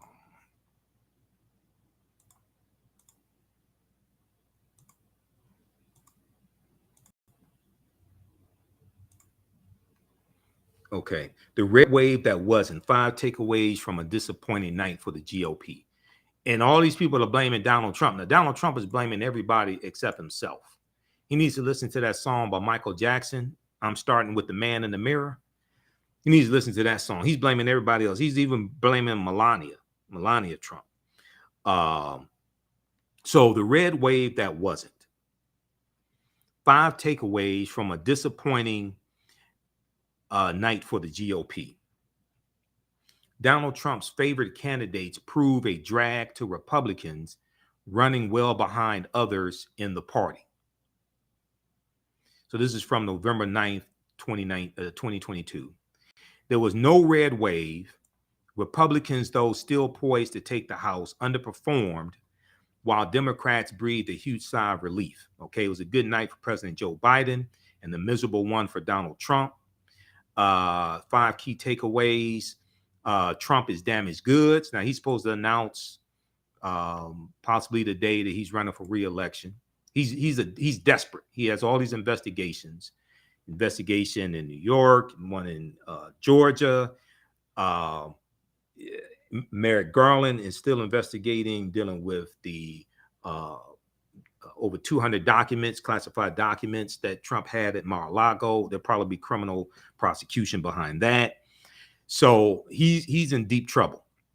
Trump is still the dominant figure in the Republican Party, and he'll be the favorite to win the GOP nomination for president if, as expected, he runs again.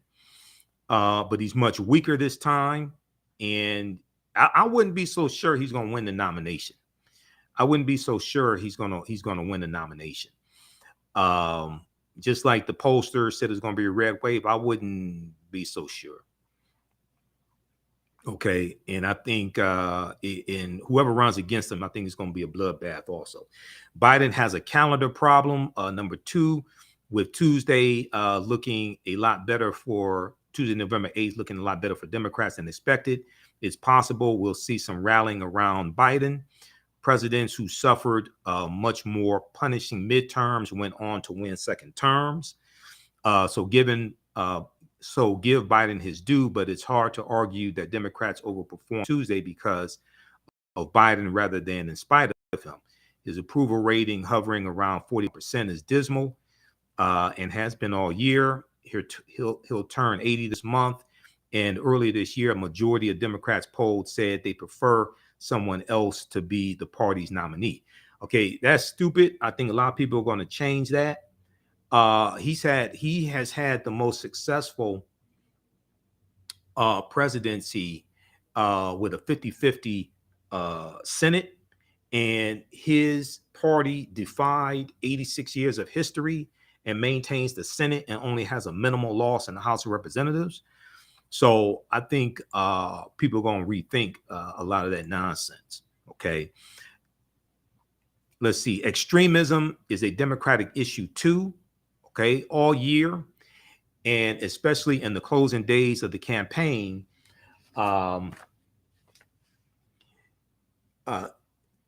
Democrats cast themselves as a mainstream alternative to the excesses of the GOP. But despite the overturning of Roe versus Wade and the hundreds of election deniers Republicans put on the ballot. There were at least 299 election deniers running for political office. Voters on Tuesday did not appear to see it that way. Voters on Tuesday did not appear to see it that way.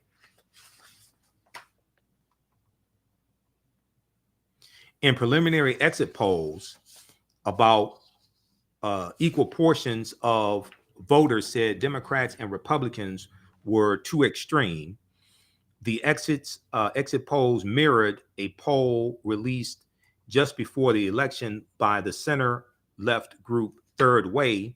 It found voters viewed Republicans and Democrats as similarly far from the center,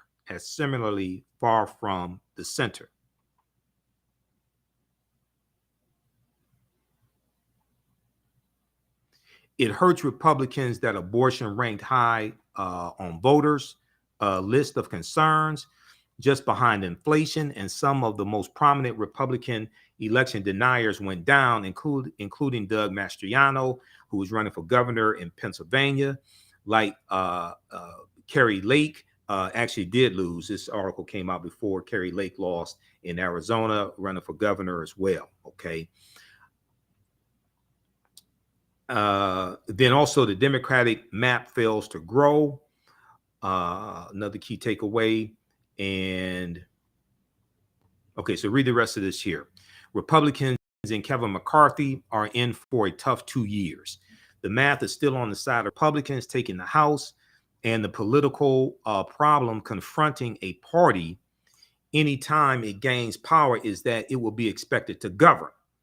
Okay, Republicans are not going to be able to govern with this very slim majority, but it's going to be even more complicated for Republicans than usual in 2023 next year. For one thing, hardliners in the GOP conference will now be part of a majority. No longer will the Marjorie Taylor Greenes or Matt Gaetzes of the GOP be tweeting in the wind. For Kevin McCarthy, the likely future speaker, but is not the Freedom Caucus, the House Freedom Caucus, which used to be the Tea Party, they're going to really challenge him on this. So it's not clear if he's going to be able to get the 218 votes to be Speaker of the House. We'll see. So will his party's underwhelming performance on Tuesday, he set expectations much higher. Okay. All right. So read the rest of this here. The red wave that wasn't. 5 takeaways from a disappointing night for the GOP. This is from Politico.com.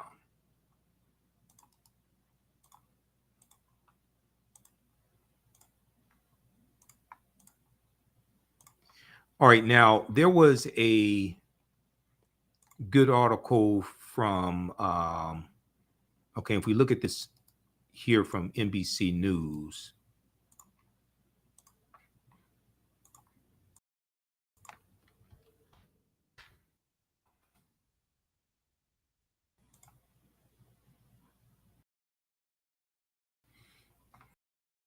This has some updates here from NBC News. And also we know here in the state of Michigan, we know Governor Greg State, Jocelyn Benson, and our Attorney General Dana Nessel, they all won re-election. They defeated these crazy Republicans. And then also the state legislature flipped, both chambers of the state legislature flipped to Democrats for the first time in 40 years. So we had a good night here in Michigan. Okay. In GOP feud, Senator Rick Scott advisor calls out McConnell team over Georgia runoff. So the Georgia runoff elections, you can look at updates here for from NBC News. This is under midterm elections 2022. The Georgia runoff election for the Senate is taking place December 6th, 2022. It's between Senator Reverend Raphael Warnock and Herschel Walker. Okay. and they were the two top vote getters. So the campaigns are gearing up for this. The election is taking place shortly after Thanksgiving, which is usually harder to get people to come out and vote after Thanksgiving. Okay, it's before the new year, but it's before Christmas, but after Thanksgiving. I want to pull up this article here from this one from NBC News.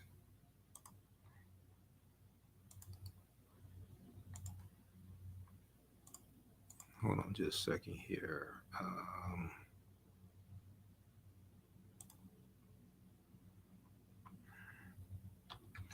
All right, just a minute. This is freezing up here. Okay, give us a thumbs up, give us a heart, give us a like on this broadcast, everybody watching.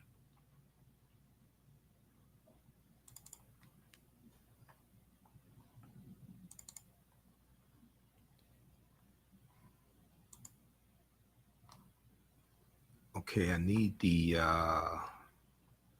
article on Herschel Walker.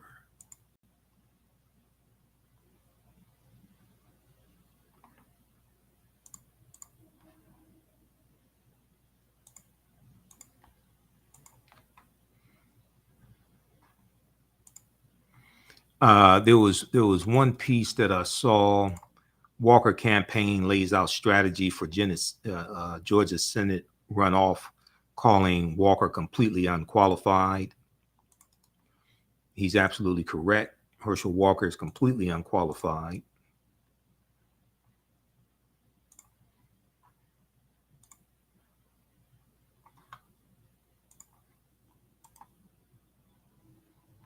This piece right here from NBC News.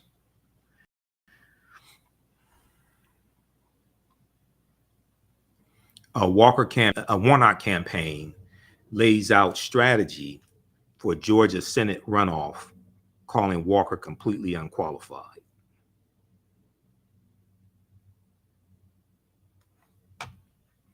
In new memo, campaign manager Quentin Fulks, Fulks, projected confidence that the Democratic senator would win a 6-year term, labeling him a proven vote getter.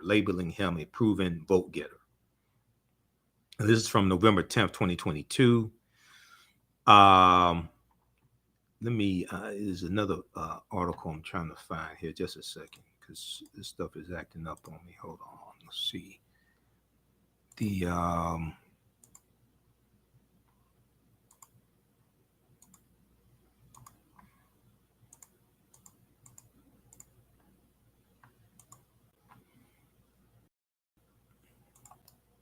Okay, this one here, this talks about the runoff election. This is the main one that I wanted that deals with the runoff election.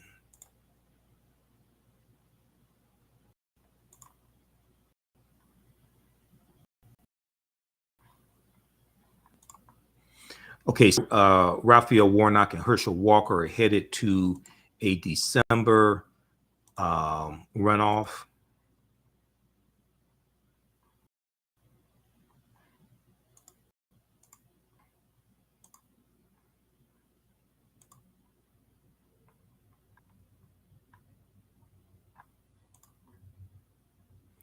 Senator Reverend Raphael Warnock and Herschel Walker are headed to a December runoff in the Georgia Senate race.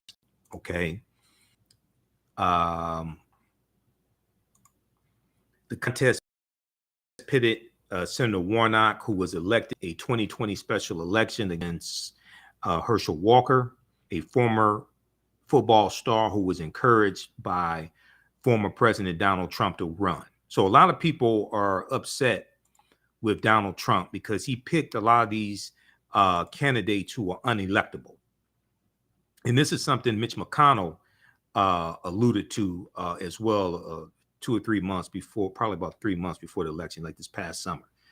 The reason why you had a lot of these crazy Republican candidates is largely because of Donald Trump.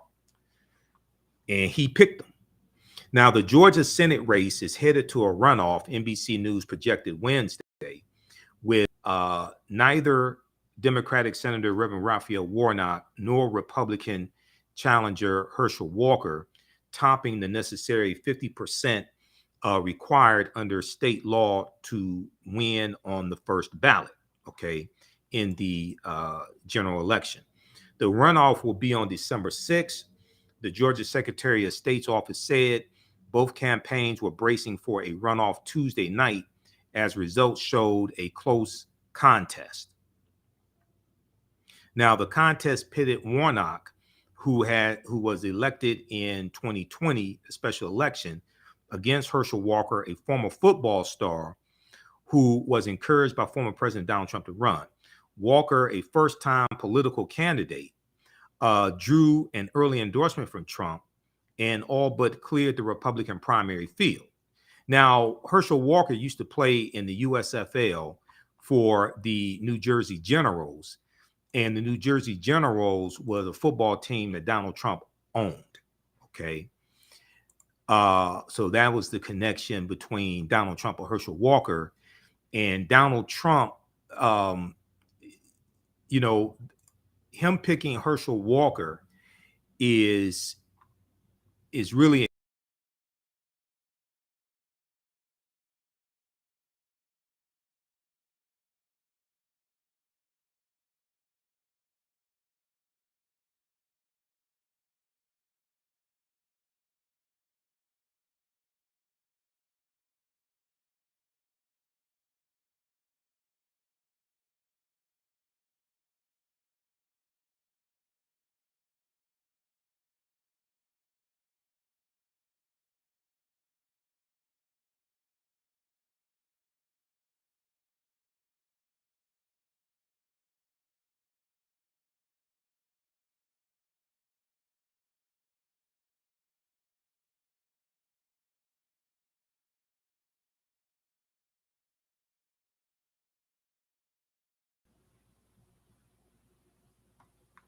all right. All right. So we're back.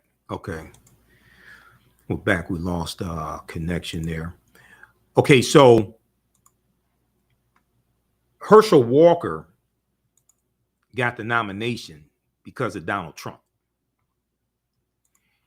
And Herschel Walker used to play for the New Jersey Generals in the USFL. USFL was the United States Football League. They were like the competitors to the NFL. They only lasted a few seasons.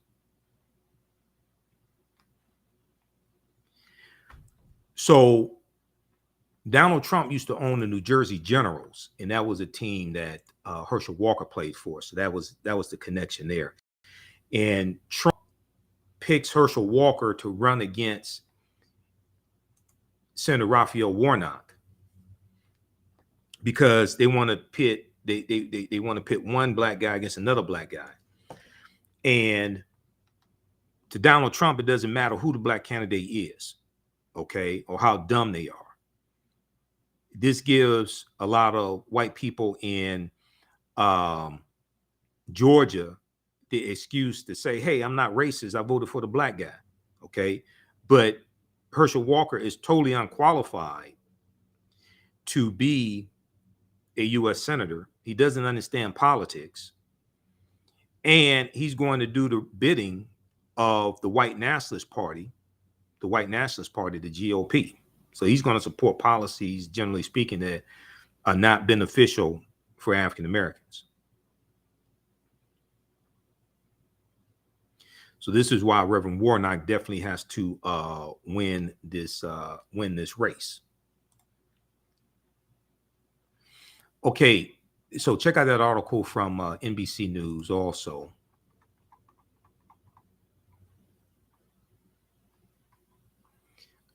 This one right here.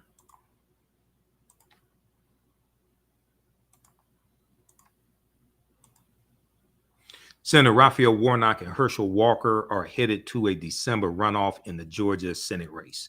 This is from November 9th, 2022, NBC News.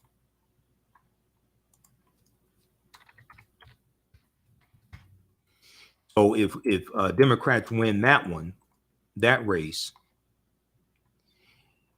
it will be 51-49 in the Senate, which gives definitely control of the Senate, and it strengthens their stance in the Senate.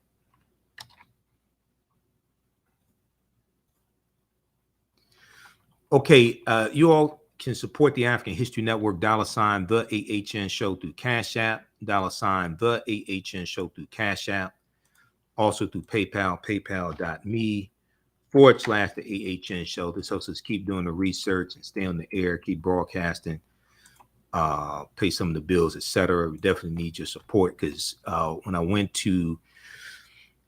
election day, when I went to Washington, D.C., I paid for that trip out of pocket.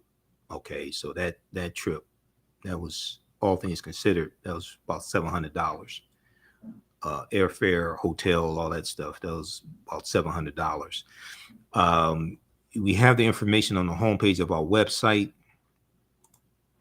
TheAHNHistoryNetwork.com. Let me pull this up here. So we have the Cash App and PayPal information right on the homepage as well. Just click on the link there.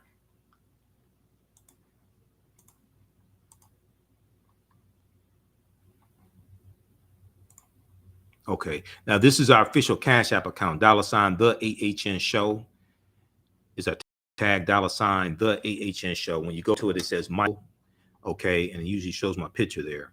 These other ones here are fake African History Network Cash App accounts. I've identified 5 of them. They're fake African History Network Cash App accounts. I'm trying to get this shut down.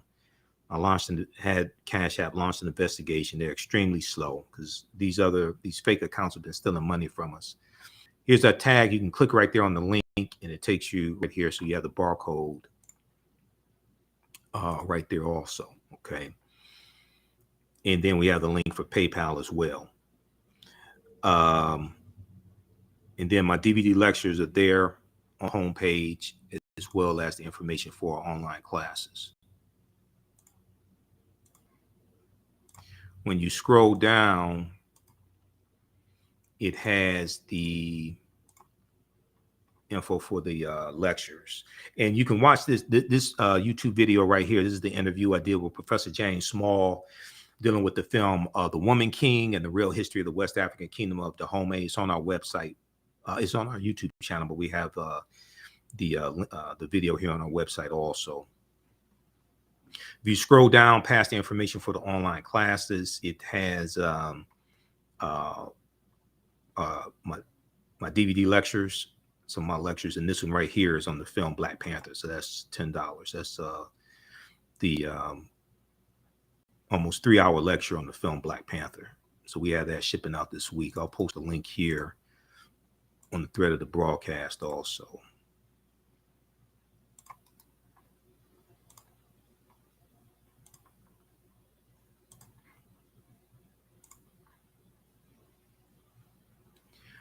All right. So I want to go to this clip here from Roland Martin Unfiltered. Do we have because I was so Tuesday, November 8th, election day, we did Roland did a 7-hour broadcast from 7 p.m. to 1 a.m. election day coverage. That's why I was in Washington, D.C. I was one of the panelists, so I was in studios. My first time being in the studios, even though I've been a panelist on Roland Martin Unfiltered for 2 years. That was my first time actually going to the studio. So he has a fantastic studio there. I took pictures,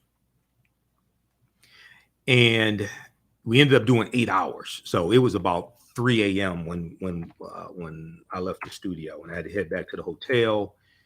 Left the hotel at 4 a.m. to head to the airport because I had a 6 a.m. flight back to Detroit. So I want to go to this clip here, and this is an excerpt of it. This is on Roland's YouTube channel, Roland S. Martin, and we'll put this on our website also. Here is an excerpt of the coverage that we did. Let's go to this here a second.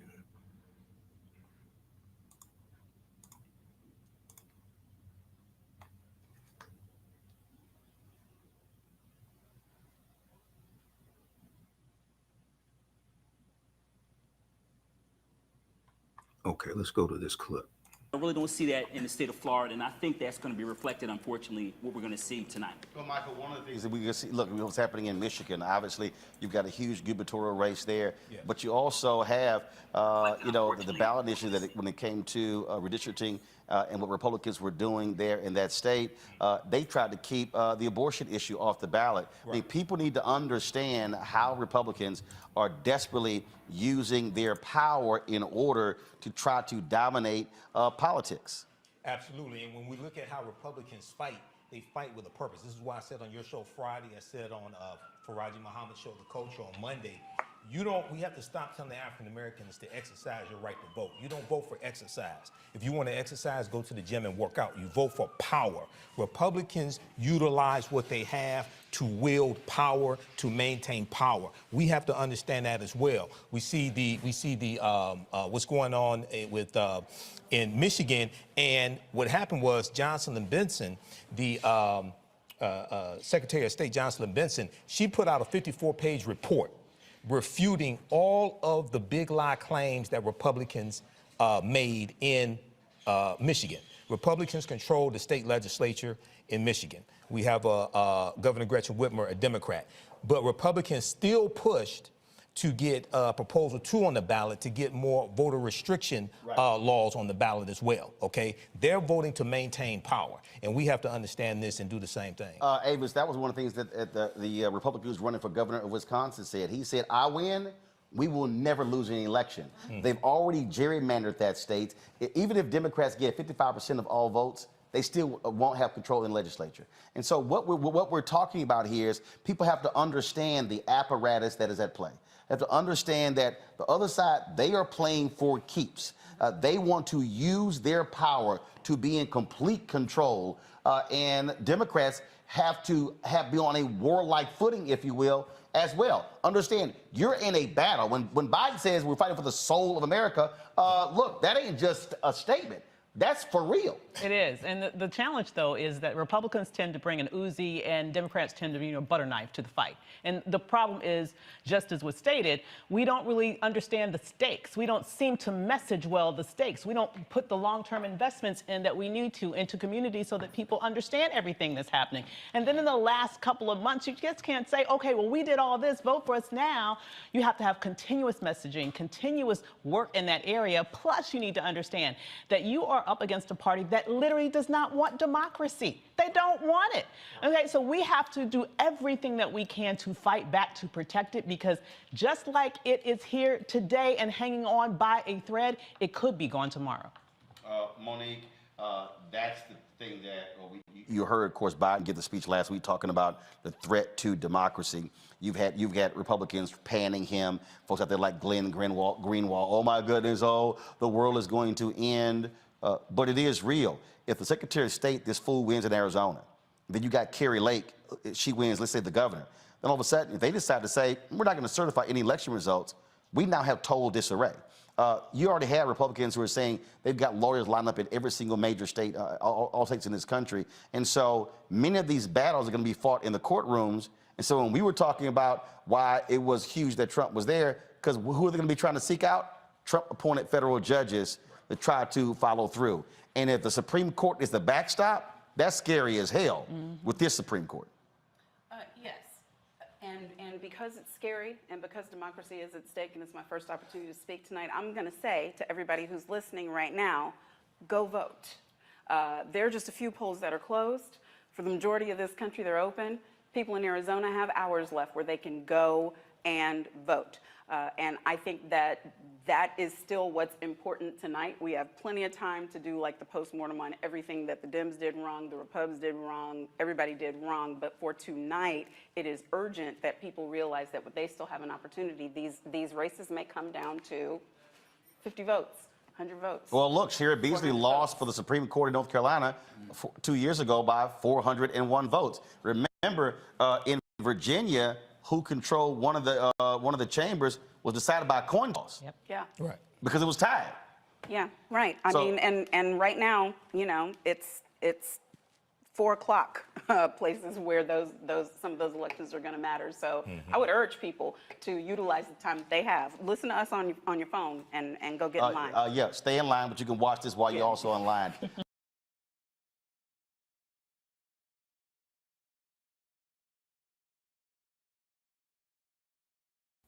Okay, so that was a little bit of our marathon 8-hour broadcast. I want to go to another segment there. It was a good experience being in the studio and getting to see everything behind the scenes. There were over 50 guests that Roland had. Everybody from Mark Morial to from the National Urban League to Cliff Albright, Black Voters Matter, Dr. Julian Malveaux.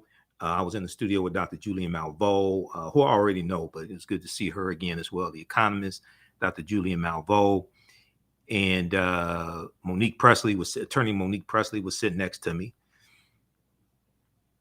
He had Dr. Greg Carr on, as well as Reverend William Barber. I want to go to another segment here. Just a second. I didn't get a chance to cue this up like I wanted to.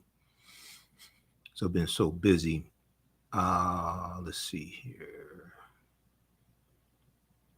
Reese Colbert was on also. Black Women Views, Reese Colbert.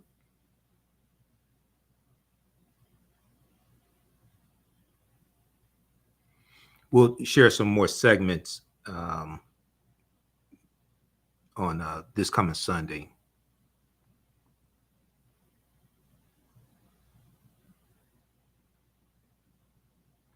Hold on, I must be missing something. Okay, I got to go back and find. I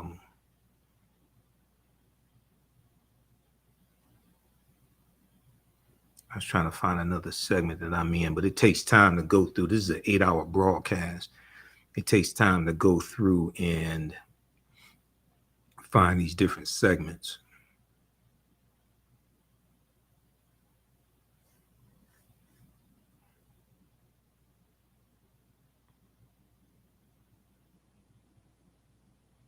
All right.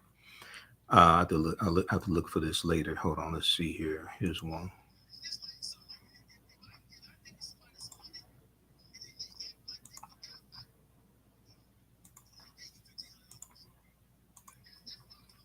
You got to remind folks. So in this segment here, we're talking about messaging and how Democrats have a problem with messaging and messaging their How these accomplishments. nights is shaping up. One, and people keep talking about Democrats must have a national message. Well, actually not true, because first of all, congressional races are 700,000 people, okay? So it depends upon your congressional race. And so, look, Tim Ryan runs in Ohio for U.S. Senate. Right. He has to run a different race than Sheriff Beasley runs because it's a different state. Exactly. Same thing in Florida, same thing in Texas. So you can't have the same message. That's why what AOC runs on in one place can't be the same as somebody who's running in California. And even if you talk about California, Katie Porter is representing Orange County. Okay, she can't run the same as Maxine Waters, right? And so people just get deluded with that. But I do think that I do believe that one of the greatest failures of Democrats across this country was not taking advantage of. We did this dealing with the economy. Exactly. And literally saying again, I guess what keeps jumping out at me is that in Jungle Fever. Wesley Snipes was leaving the architecture firm, and he was like, mine. And they were like, ego. He's like, hell no, I did all the work. You gotta take credit for shit you do. Exactly. And you gotta tell people, yeah, we did this. You know, you got that $1,500 check. See, you gotta be real black. You gotta be real black. Yep. It's like, so like if I gave somebody some money, right, and then they act like they forgot, who the hell gave you $1,500? Right. Exactly. That's where I come from. You got to remind folk what you did. Exactly. And, you know, I talked about the American Rescue Plan a number of times. The reason why Democrats really had to drive home the point of how the $1.9 trillion American Rescue economy and Republicans in the House and the Senate voted the bill is because the bill was passed and signed into law in March 2020. So that is 2 months basically into the Biden-Harris administration. So people don't make a distinction between that COVID bill and the two previous COVID bills under Trump. You have to explain to people. And what was in it? And what was in it over and over again. $46.5 billion for renters assistance and landowners, property owners. Hold up. And this, what? Okay, something wrong with your mic. So come fix it then. Y'all come out, your mic failed. Your mic failed. Okay. Well, find your mic, Michael. It's on the floor. What's I was busy talking. I didn't realize my mic fell off. Okay, my lavalier mic. I didn't realize my mic fell off. Okay, but yeah, Democrats have to claim their victories, and they have to explain to people their victories. Now, you've heard me talk about this document here. That's at whitehouse.gov. The Biden-Harris administration advances equity in, let's pull this up here. The Biden-Harris administration advances equity and opportunity for Black Americans and communities across the country. So they just updated this again, November 6, 2022. It was last updated June 19th. It's last updated June 19th, 2022. Then they updated it right before the election. Okay. This is a powerful document. Now, the problem is a lot of people don't know it exists. Okay, I'm the only person I know who is talking about this document. And it takes you through step by step. And it shows you how the policies of the Biden-Harris administration are helping African Americans. And it takes you through category by category, step by step. And it breaks this down. So read this one here. We'll post a link. I talked about this when I was on Faraji Muhammad show yesterday, Monday, November 14th. Faraji Muhammad show on the Black Star Media Network. It's Roland Martin's network.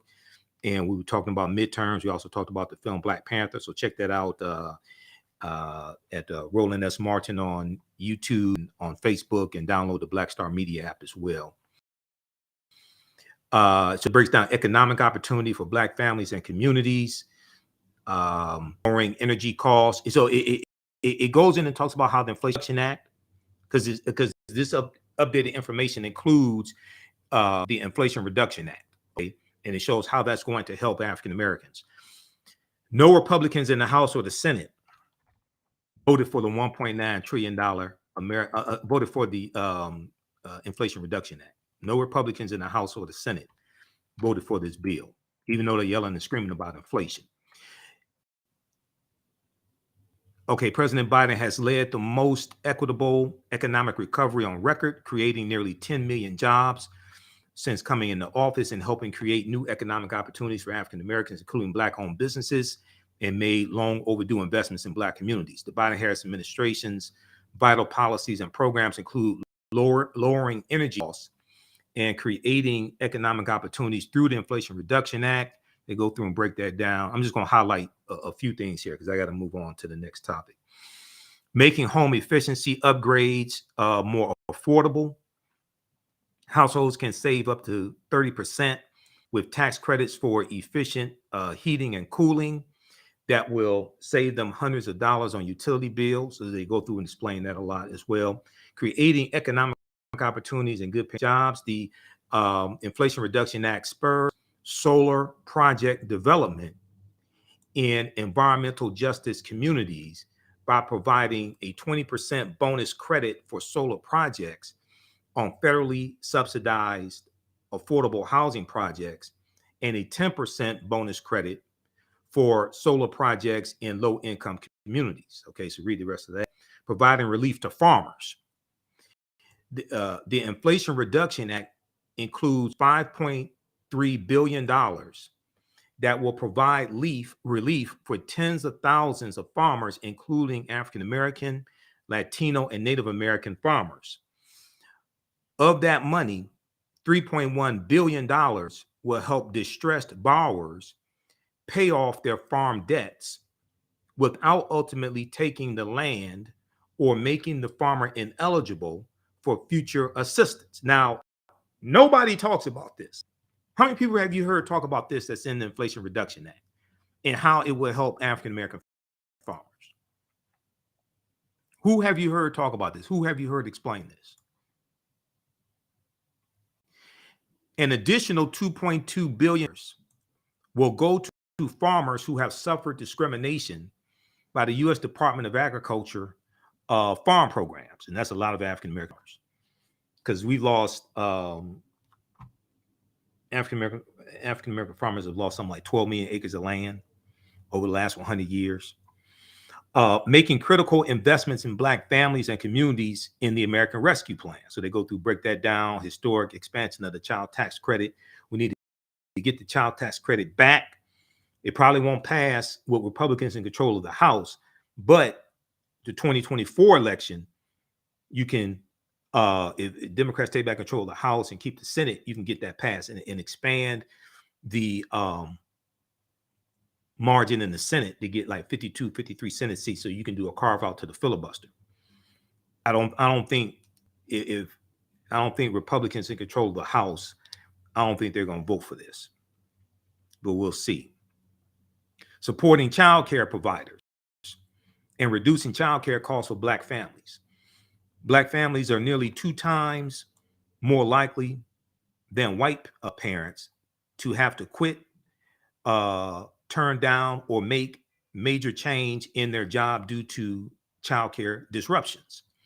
The American Rescue Plan, that no Republicans in the House or the Senate voted for, by the way, the American Rescue Plan provided a $39 billion lifeline to help child care providers stay open and compensate early childhood educators as they provide safe and healthy environments for children and helps work.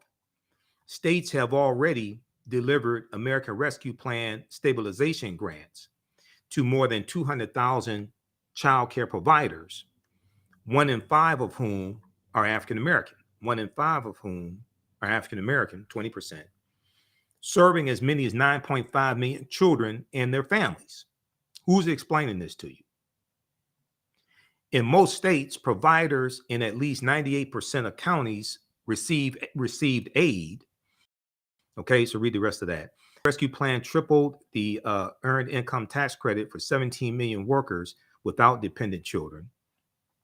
Okay, earned income tax credit for workers without dependent children for 2021 from $540 to $1,500, and extended the credit to younger and older workers, helping African American families stay in their homes.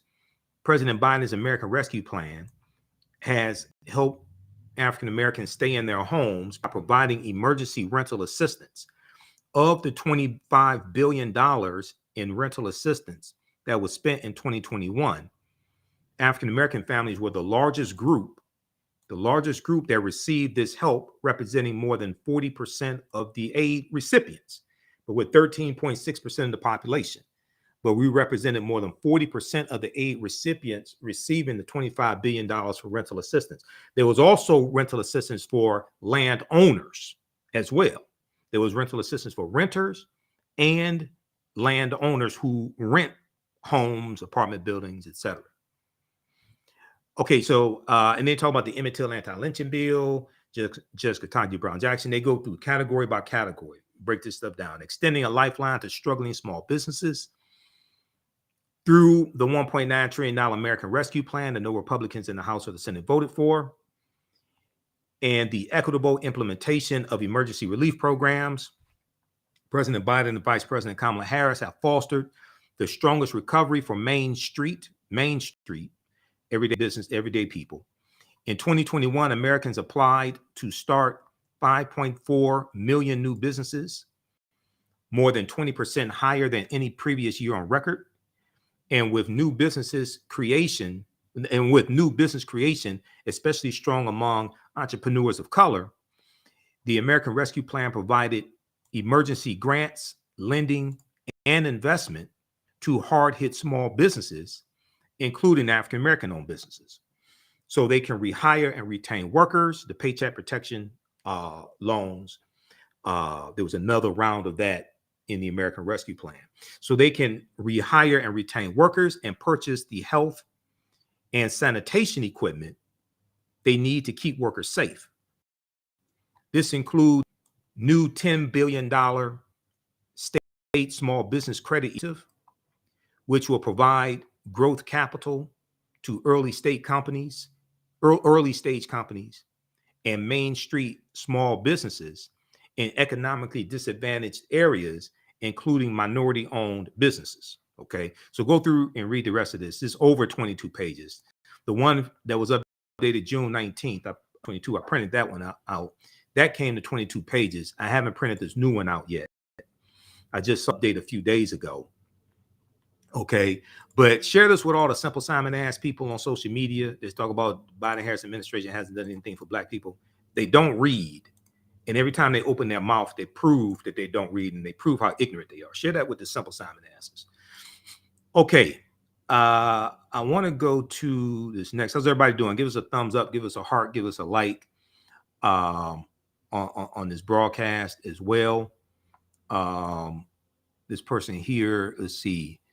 Kaden Pat said, unfortunately, Republican judges have stopped the student loan forgiveness program. Is blocked. It has to go through the process in court. They're going to appeal the decision to block it. It was a Trump judge that just blocked it as well, which shows you how important judges are. And Donald Trump got 226 federal judges confirmed. Now, Biden has gotten a record number of federal judges confirmed in the first year. And he's gotten a number of African-American female judges, federal judges confirmed as well. These are lifetime appointments. We need the student loan debt forgiveness to be passed by Congress, written in law by Congress. And that's much stronger than an executive order. Okay. You need Congress to pass student loan forgiveness. Republicans, I doubt if any Republicans vote for that, which is why it was so important for Democrats to maintain control of the House. We'll see what happens, but at least they maintain control of the Senate. The fight continues. It was predicted to be a lot worse. The results, and thanks for your comment, Kate and Pat. You all can post your comments here. Kate and Pat also said Democrats have to toot their own horn, which is correct. You have to claim your victories. You have to claim your victories. Okay. It's not bragging when you can back it up. It ain't okay. So sometimes when some of us grow up, some of us are taught to be humble. Some of us are taught don't brag, things like that. Okay. When you are in politics, you have to constantly explain to people what you have accomplished, how your policies are benefiting the people who voted for you, as well as the people who don't vote for you. Because what's important to understand is that in, say, a House district, right? That person that wins that House seat is the member of the House of Representatives for their entire district, approximately 710,000 people. They don't just serve, they're not just a House member for the people who voted for them. Okay, so if it's a Democratic House member like Alexandria Ocasio-Cortez or Maxine Waters is not just a House member for the people who voted for her. She's the House member for everybody in that district, approximately 710,000 people. So you have to explain, especially to the people who voted for you, but people in general in your district, how the policies that you vote for, the policies you advocate for, how they're helping them. You have to constantly message over and over and over again, because the average person doesn't follow this type of information every day. Now, I do. Roland Martin does. Other people do. But the average person, they don't follow this stuff every day. A lot of people can't tell you who their member of the House of Representatives is. Okay? So they should be able to tell you. But a lot of people don't know this information. So you have to constantly message. Okay. Let me see. Okay, where are we here in this extended broadcast? Just a second. Okay, so we talked about Black Panther, Wakanda Forever.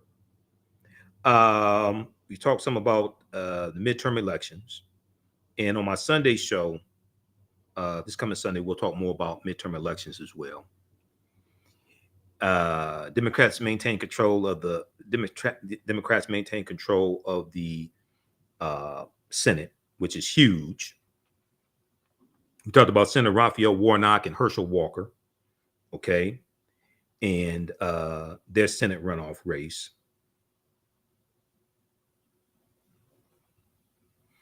And I want to get to the story here dealing with Marla Gibbs as well. We'll talk about that here in just a minute. All right. Who still needs to register for the online history classes I teach on Tuesdays and Wednesdays? We'll post a link here. Tuesdays, 7 p.m. to 9 p.m. Eastern Standard Time. And Wednesdays, 7 p.m. to 9 p.m. Eastern Standard Time also. On Tuesdays, it's from the Civil War to the Civil Rights Movement and Black Power, 1865 to 1968. And we have the information right on the homepage of our website. And then on Wednesday, it's from the Civil War to the Civil Rights Movement and Black Power. It's Ancient Kemet, the Moors, and the Ma'afa, understanding the transatlantic slave trade, what they didn't teach you in school.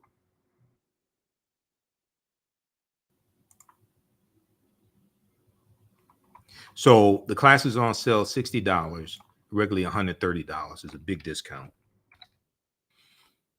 These classes are going to be at least 10 weeks. We may go 11 or 12 weeks. I want to make sure we cover all the information.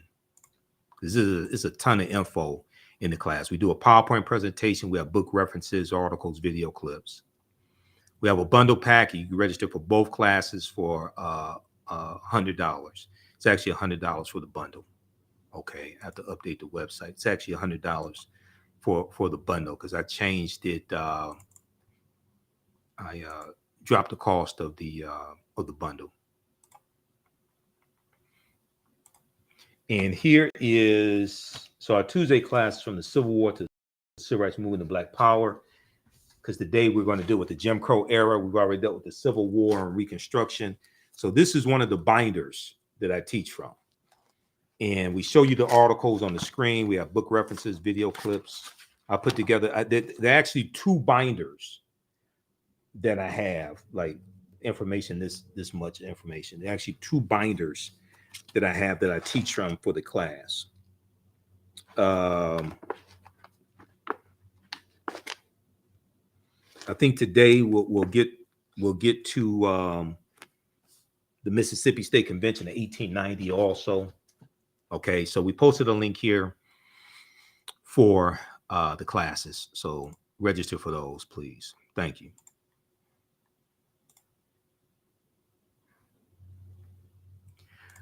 I want to get to this last story, then I have to get out of here because I have to get ready to teach a class today and tomorrow.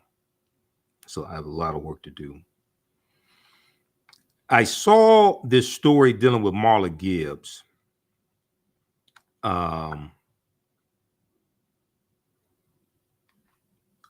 Who played Florence Johnston on The Jeffersons, okay?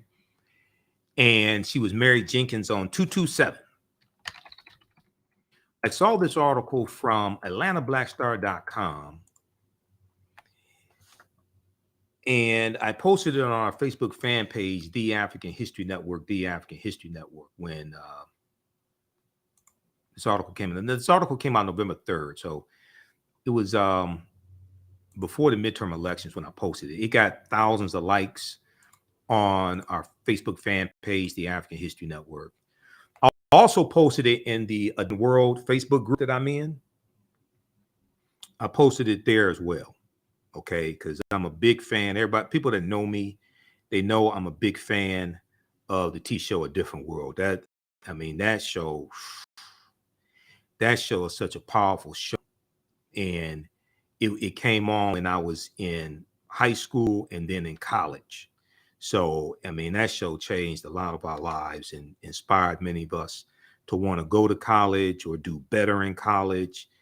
You know, that show was just transformational. But Marla Gibbs, who played the maid Florence Johnston, the Jeffersons' maid, for 10 seasons on the CBS show The Jeffersons. She was interviewed by Sherry Shepherd, okay, on Sherry Shepherd's new talk show, daytime talk show. And Marla Gibbs revealed that the producers of the show 227, which aired on NBC, wanted her to be a single mother raising a daughter. They did not want her to be married.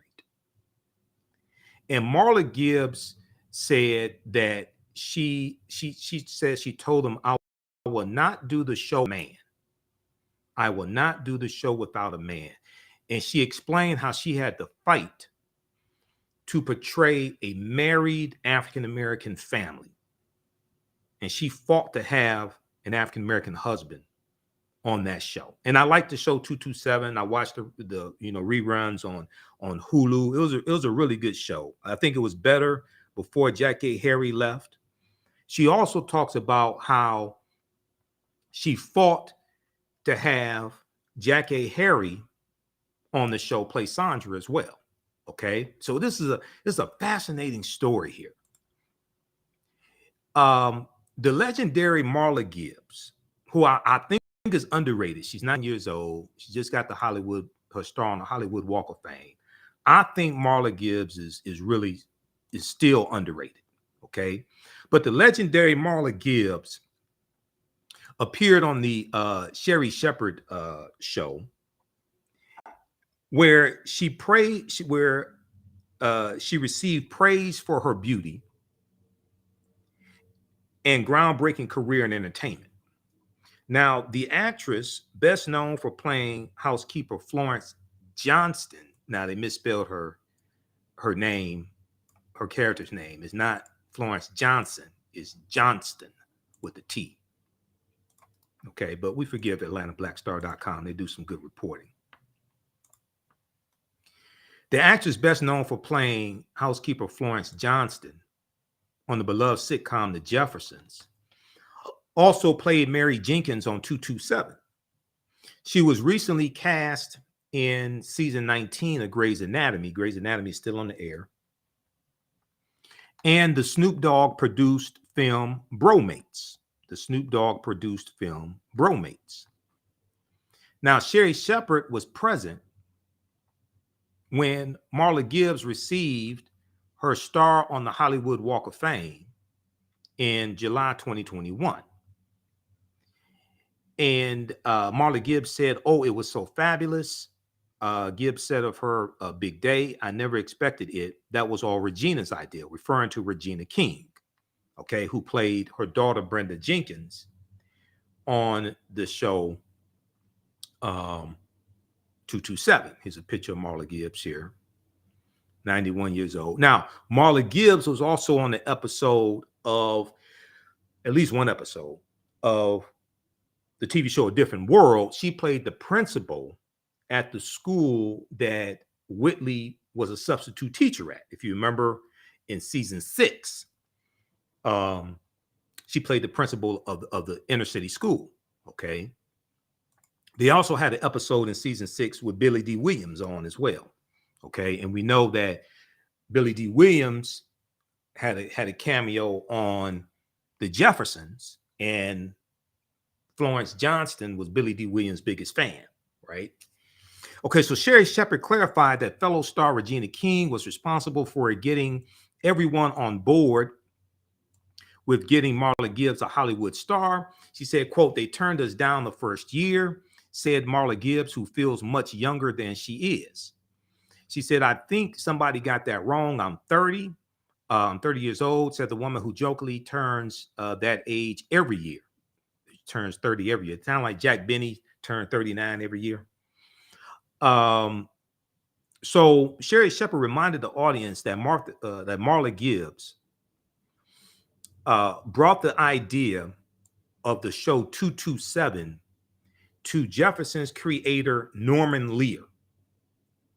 It was Marla Gibbs who brought the idea of the show 227 to Jefferson's creator, Norman Lear.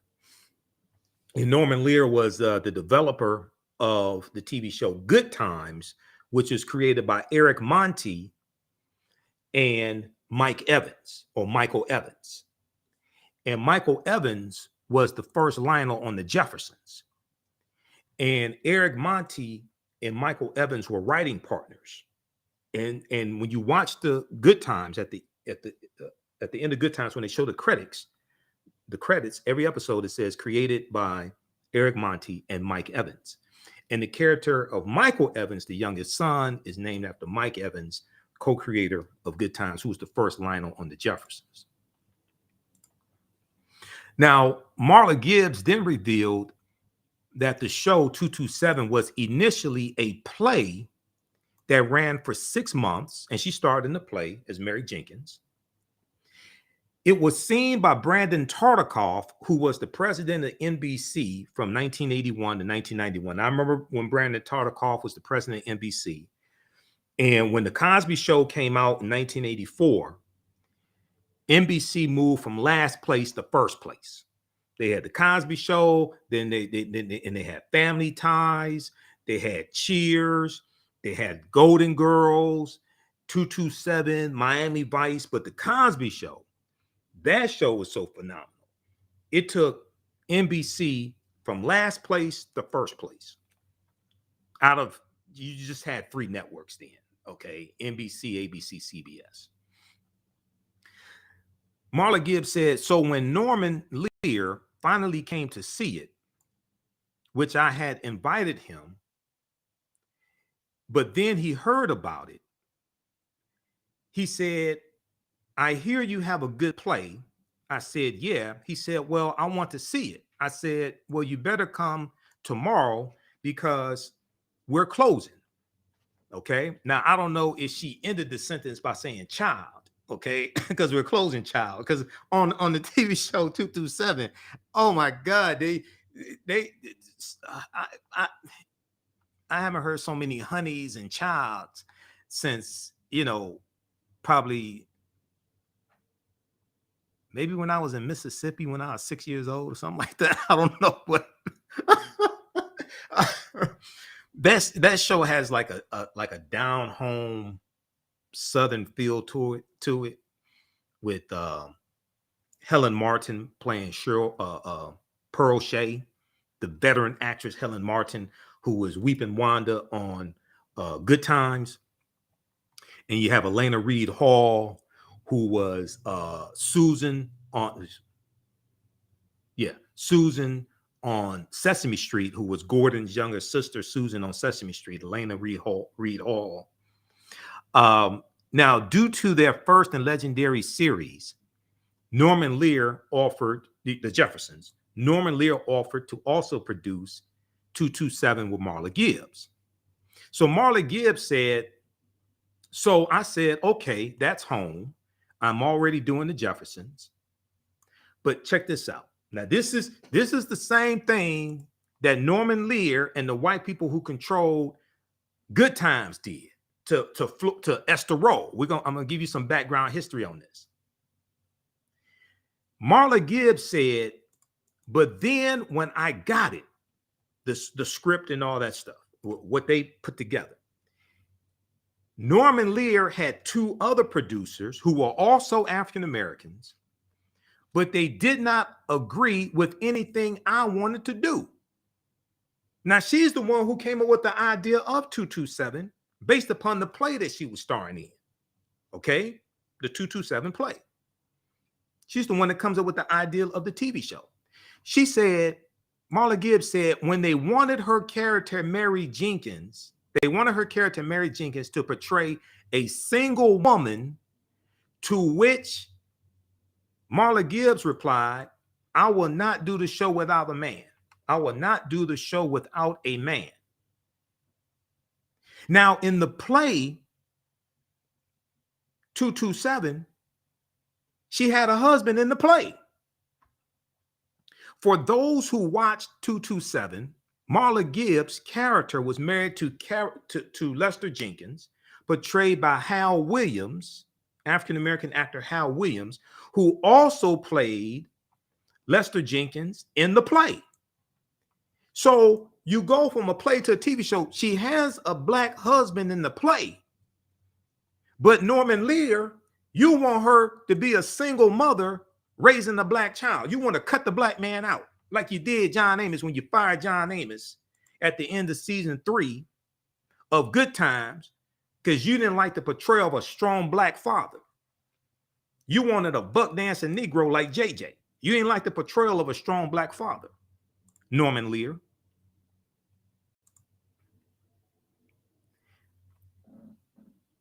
Their chemistry was already established between Marla Gibbs and Hal Williams, which made it easier to add lines and transform them into a series. The chemistry they had in the play made it easier to transform this into a TV series. Marla Gibbs had to fight for Hal Williams the same way she fought for actress Jackie Harry, who played Sandra Clark on the TV show 227. Now, Marla Gibbs used what power she had. And it may have been a little bit of power because we knew her from the Jeffersons, but she didn't star in the Jeffersons, right? She was the co-star. Sherman Hemsley, Isabel Sanford, they starred in the Jeffersons. The Jeffersons is a spinoff from All in the Family, okay? The Jeffersons is a spinoff from All in the Family. So Marla Gibbs used what power she did have in Hollywood to fight for these roles for African-American actors and actresses. She fought for Hal Williams because she wanted to portray, and remember on the Jeffersons, she was a single woman on the Jeffersons. She would date here and there, but she really didn't have a love life on the Jeffersons. And she wanted to portray a married black family. So she had to fight for this. So there was a tweet in the article here from Jamie A. Thompson, PhD. Next to Abbott Elementary, I love 80s episodes of 227 with Marla Gibbs, Jackie Harry, Hal Williams, and the young Regina King. It's bringing so much realness. Okay. What did you use to put on that perfume? A spray gun? The interactions between, they were friends in real life, Marla Gibbs and Jackie Harry. Okay. But the interactions between them on the show was classic. Okay. It's similar to Red Fox and LaWanda Page, Aunt Esther, who were actually friends in real life. It's similar to that, okay? So Marla Gibbs said, I fought for him, referring to Hal Williams. I got him, and then Jack Hay came in, and she did an audition, actually first for Rose Holloway, who was Mary Jenkins' best friend, who was played by Elena Reed Hall, who played Susan on Sesame Street. Okay, Gordon's younger sister, Susan. But then Jackie Harry asked if she could play Sandra, and we said yes. She did, and she was hysterical. Jackie Harry played that role, and Jackie Harry blew up from that character of Sandra Clark. So much so, I remember when Jackie Harry was a guest host of The Tonight Show, Johnny Carson's The Tonight Show, before when Johnny Carson was still hosting the Tonight Show. Okay, she was a guest host. It was one of the times when he wasn't on the show, and she blew up from that role of Jackie Harry. She also won an Emmy Award for that role as well. Okay. And then she's going to end up leaving the show 227 to do movies. Things like that didn't work out too well for her. She should have stayed on that show. Because if you notice, as they go into like the the third season, things like this. When you watch the opening credits, it'll say special guest Jackie Harry, because she only appeared a few times. I think maybe the third season, she only appeared a few times, and then she was largely just like written out of the script. They tried to give her a spinoff show. The spinoff show didn't work. One of the reasons why the spinoff show didn't work is because what they did, see, this is Hollywood once again, okay? The TV show 227 had character, and it focused on a working class African-American neighborhood where you had a black father, you had a married mother. Now, Rose Holloway, if I remember correctly, Rose had a daughter. If I remember correctly, her husband had passed away. But you still have a reference to marriage. Pearl Shea, played by Helen Martin. Pearl Shea had been married 3 times, okay? And she's raising her grandson, Calvin, okay? Calvin Dobbs. But you still have a reference to marriage, and you have this community. When Jackie Harry gets her, they did a pilot episode for the spinoff, which they show as one of the episodes of 227. She goes to New York, and the guy she's supposed to work for, it ends up that job falls through. She's desperate for money. She goes and gets a job working at a health spa,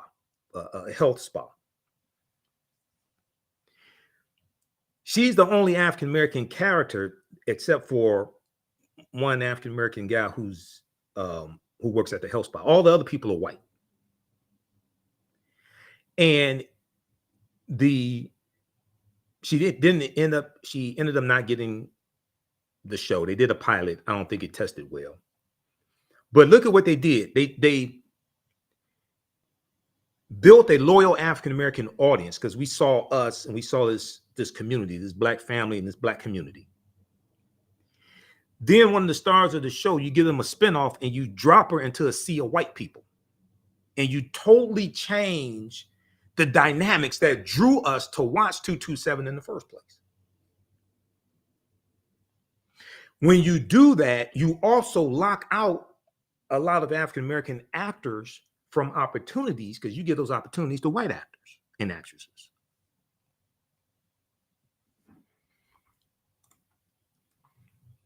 So this is the game that they played.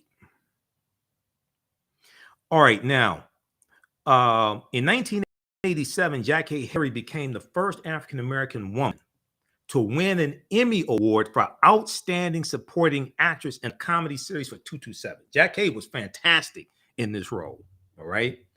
But Marla Gibbs said NBC did not want her to have that role. NBC wanted Sheryl Lee Ralph to play Jackie Harry. And Marla Gibbs had to fight for Jackie Harry to get that role. She said, Marla Gibbs said, quote, "They wanted somebody else, but I said, I want her." Like Uncle Sam says, "I want you." She said, "I want her because she's going to work." Marla Gibbs said, Jackie is going to work.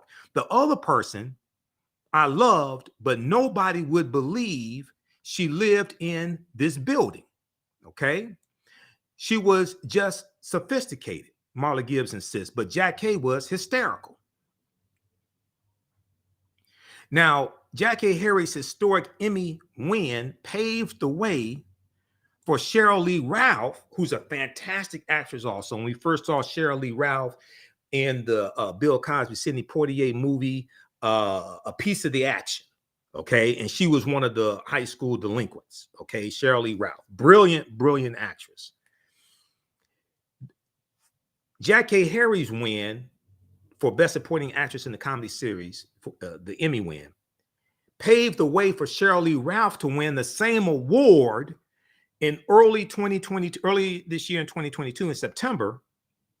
As previously reported, Sheryl Lee Ralph won for her role as Miss Barbara Howard on the hit comedy series Abbott Elementary. Jackie Harry praised Sheryl Lee Ralph being the second woman to do so and creating a full circle moment. Jackie Harry, who also starred in the TV show Sister to Sister with Tia and Tamara Mowry, and she co-starred opposite Tim Reed, veteran actress Tim Reed, who we probably first saw on the TV show WKRP in Cincinnati, okay? 1970s, 1980s TV show about the radio station WKRP in Cincinnati. And there's actually a WKRP in Cincinnati. It's Channel 5. It's a TV station. I don't know if they have a radio station, but they do have a TV station. Okay. So we first saw him as Venus Flytrap, the cool hip DJ. Okay, that made me want to work at a radio station too. Seeing WKRP in Cincinnati, that made me want to work in a radio station. Okay, and I'm a DJ now. Well, I'm not a DJ. I'm a radio show host, not a DJ. Okay, but we saw him then, and then we saw him on the TV show Simon and Simon as Lieutenant Downtown Brown. Okay, and then he did Frank's Place as well. All right, but he's a brilliant actor, very versatile. So he goes from playing a cool guy like Venus Flytrap to playing somebody that's kind of nerdy and conservative. Ray, I think his name was Ray, on 227, one of the parents of one of the twins. So winning my Emmy was a career highlight, but it was also a lonely experience, said Jackie Harry. She tweeted this along with a photo of herself with the Emmy she won. She said, Jackie Harry said, for 35 years, I've been the only Black woman to win Outstanding Supporting Actress in a Comedy Series, but that all changes tonight. That all changes tonight. And it's a full circle. It comes full circle, #Emmys. Now, in a second tweet, the 66-year-old Jackie Harry confirmed that NBC wanted Sheryl Lee Ralph to play Sandra Clark instead of her. She said, quote, the network originally wanted at the Sheryl Lee Ralph, her Twitter handle, at the Sheryl Lee Ralph to play Sandra on 227, but I got the part and won the Emmy. I got the part and won an Emmy for it. Now, Sheryl Lee Ralph joins me as the second Black woman in this category, and deservedly so. I'm so excited for her #Emmys win. Okay, so that's a great story. But you have African-American actresses supporting one another, lifting one another up, fighting for roles for other people, using and you know the fact that Marla Gibbs was able to use what power she had in Hollywood to fight to have a Black man be her husband. That's fantastic. Now that's similar to what happened with on Good Times, okay, with Esther Rolle. Now, the TV show Good Times was a spinoff of All in the Family, all right? And sorry, TV show Good Times was a spinoff of Maude. TV show Good Times was a spinoff of Maude. Maude was a spinoff of All in the Family.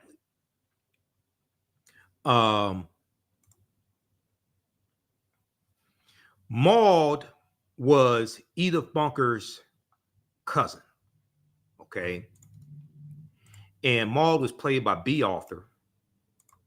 And I like watching a lot of those old shows today because you get to see what was going on back then politically and in the culture. One thing that I think is really important to note, and I'm all for women equal rights. I don't want you to misunderstand that, all right? I'm all for women having equal rights, especially African-American women. But on the show Maude, Maude is a feminist, and she's on her fourth husband, the husband that you see her married to, that's her fourth husband. Okay. Her daughter is either separated or divorced, one of them. Her daughter is separated or divorced and moves back home with her young male, her young son that she's raising. So now this is at a time like early 1970s. This is at a time when you had the women's liberation movement. I'm all for women having equal rights, equal pay, equal rights, all that stuff. I'm all for that. But it's just interesting that Maud is a feminist and she's on her fourth husband. And her daughter is either divorced or going through a divorce. And raising her son on her own, basically on her own also. So Florida Evans was Maud's maid. Okay.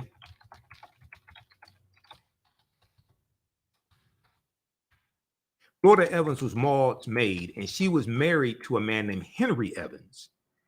Originally, it was played by a different actor, and then they brought in John Amos to play Henry Evans. So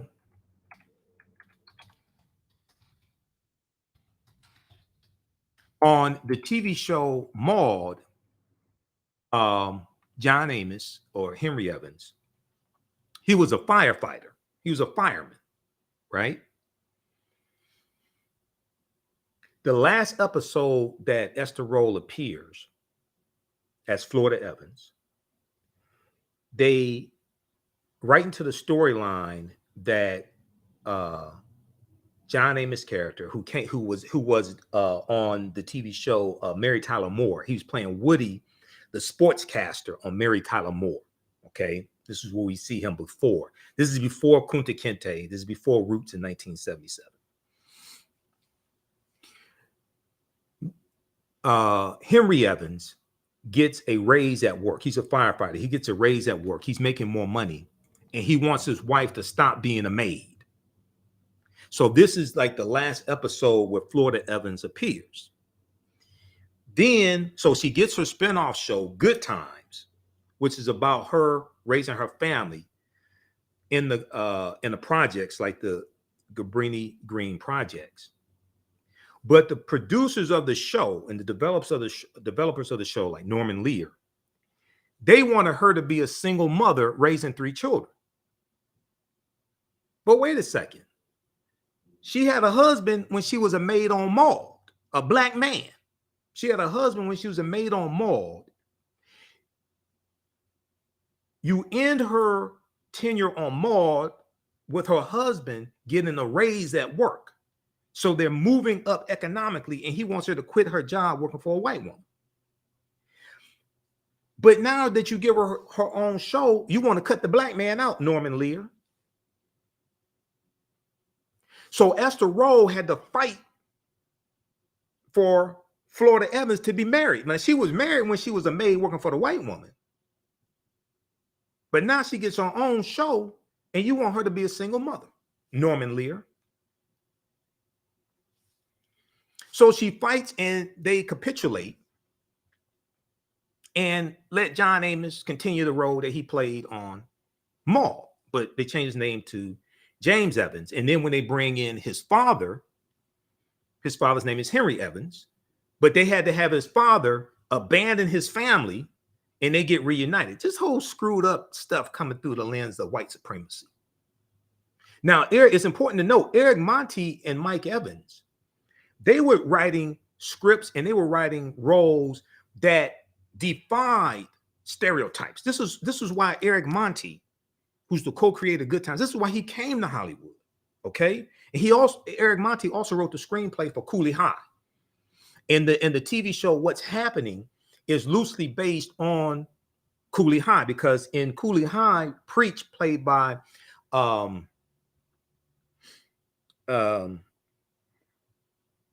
Glenn Thurman, who goes on to play Colonel Bradford Taylor on A Different World. Glenn Turman's character of Preach wants to be a writer, okay? And he also wore the black rim glasses. So Roger Thomas, on What's Happening, he wants to be a writer. He also wears the black rim glasses also, like Preach and Cooley High. So they give Florida Evans a husband on Good Times, but they give him a 6th grade education. Now, I don't think you can be a 6th grade education. He was a fireman on Maud who gets a raise at work, and he's making more money, so he wants his wife to stop working for the white woman. But when they get their own show, when Florida Evans gets her own show, Esther Roll, they want her to be a single mother. She puts her foot down and says, no, I want a black man as my husband. So they said, okay, we're going to give you a black man. But we're going to give him a 6th grade education. And he's going to have 2 minimum wage jobs. And he's barely going to be able to afford to pay the subsidized rent in the projects. They give Florida Evans a 10th grade education. And I think it was the 3rd episode, Eviction Day. He has to go get the pool stick out the. They didn't even have a closet. They had a drape for what was supposed to be a closet. He has to go hustle to get the rent money so they don't get evicted. The subsidized rent money. And JJ becomes Jimmy Walker, comedian Jimmy Walker, becomes the breakout star of the show, but he's portraying a stereotypical character who's ignorant, barely literate. He is a fantastic artist, but this is something that they slip in on the cast. And Eric Monti and Mike Evans, because Mike Evans was the original Lionel on the Jeffersons. So when Good Time starts, Mike Evans leaves Good Time. He leaves the Jeffersons portraying Lionel Jefferson. He goes to work on the set of Good Times full time as a writer and co-creator of Good Times. So then on the Jeffersons, they bring in another actor named Damon Evans, no relation, to be the second Lionel. Then when Good Times ends, about 1979, Michael Evans goes back to the Jeffersons and reprises his role as Lionel Jefferson. I also didn't like how Norman Lear and the other ones, the producers of Jeffersons, had to have Lionel and Jenny get a divorce. Why you can't have young people or younger people in their 20s? You can't have younger black people married? They have to get a divorce? Why? Norman Lear. I remember Cheryl Lee Ralph left the TV show Moesha because she played Brandy's mother, her stepmother, Moesha, on the TV show Moesha.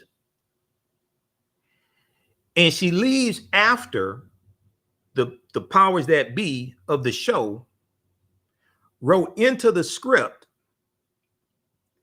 that the black father in the show cheated on his wife. And Cheryl Lee Ralph didn't like that. She said this was a good show. You had a good black family. You had a black father. Why'd you have to write infidelity into the script and ruin the show? If I've done a lecture series called The Media's Deliberate Destruction of the African American Family. And we deal with like the history of media and TV shows, things like this. And I interviewed Bernadette Stannis twice on the African History Network show, who plays Thelma Evans. So I did a lot of research preparing for my interview with her also. And this is one of the books that was part of my research for my lecture series and my interview as well with Bernadette Stannis. Blacks in American Films and Television by an illustrated encyclopedia by Donald Bogle. okay, Blacks in American Films and Television, okay, an illustrated encyclopedia by Donald Bogle. So all the movies and TV shows that had like a significant African American character up until maybe about 1987, 88, because this book came out in 1988, they have an entry, they have an encyclopedic entry of it here. And they have one for Good Times. So it's broken up between TV and movies. Okay. So they have one here for Good Times. It's in alphabetical order. So they have one here for the Jeffersons, January 18th, 1975 to June 23rd, 1985. So they have one here for the Jeffersons. The crazy thing about the Jeffersons is that when the show was canceled, they didn't tell the cast, really. I remember, if I remember correctly, Mips said she learned that the show was canceled after 10 seasons by reading about it in the newspaper. And even the unsung Hollywood edition of TV One that they did on the Jeffersons, they talk about that there as well. The Jeffersons was on for 10 years. CBS, the producers, they did not give them a finale show. They did not give them a wrap-up show. Basically, they did not tell the cast that the show was canceled. They read about it in the newspaper. Just total disrespect. Just total disrespect. Landmark TV show like that. But they have an entry here for Good Times. I'm just going to share an excerpt with you because we have to get out of here. How's everybody doing? Also, if you like this type of information, you can support the African History Network, $ the AHN Show through Cash App, $ the AHN Show through Cash App, also through PayPal, paypal.me/the AHN Show. And we have the information on the homepage of our website. This helps us keep doing the research, stay on the air, keep broadcasting, pay some of the bills, cover expenses when I got to travel out of town, etc., like I had to do to Washington, D.C. If you look at this entry here for Good Times, this is page 275 and 276 of Blacks in American Films and Television. So they have the entry here for Good Times. Okay.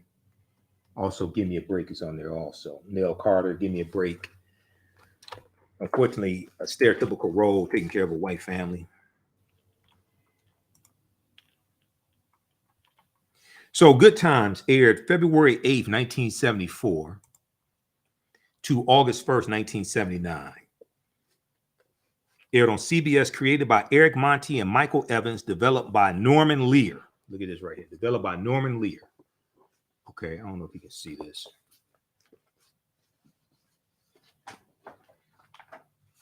This book is coming apart. Developed by Norman Lear. Okay.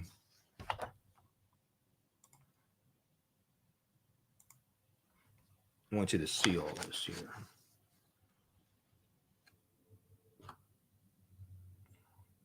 All right. CBS, created by Eric Monti and Michael Evans, developed by Norman Lear. So Norman Lear is the one that fired the black father, John Amos. Because Norman Lear said that a black father on a sitcom is not funny. Now, we like John Amos. So Norman Lear, what gives you the authority to determine for black people what is funny? I just find that very interesting. Let me go back to the picture here. I just find that very interesting. And this is something that Eric Monti said.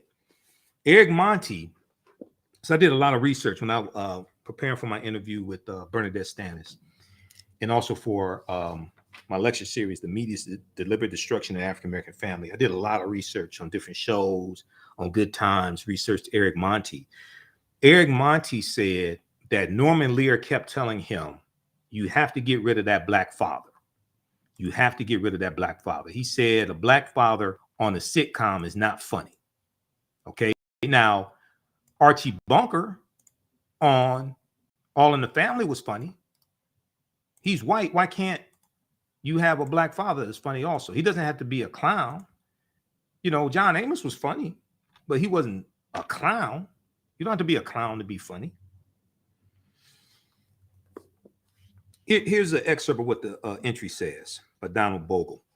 This half-hour weekly series about the problems and joys of the Evans family was the 1970s first family sitcom and has been considered something of a groundbreaker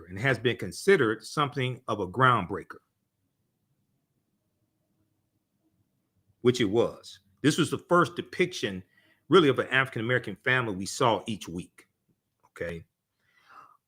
Clearly, it can be credited with having introduced to national TV a new point of view of African-American life. The series offered a portrait of an African-American family living in the slums, a tenement building on Chicago's South Side that is referred to as Cockroach Towers, quote unquote.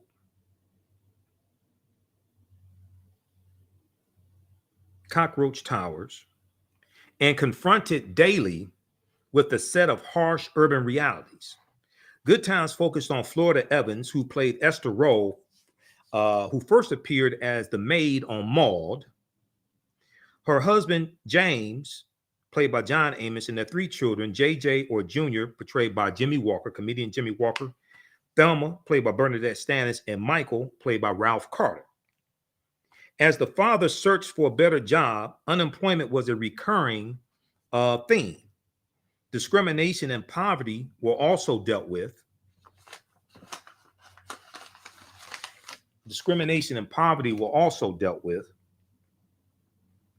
Disgruntled and angered by his economic plight, the father, James, announced in one episode, the president said he was going to bring us all together, but no one told us it would be on a bread line.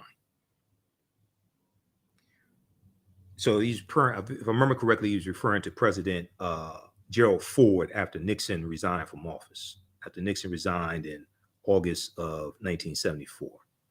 He's referring to President Gerald Ford.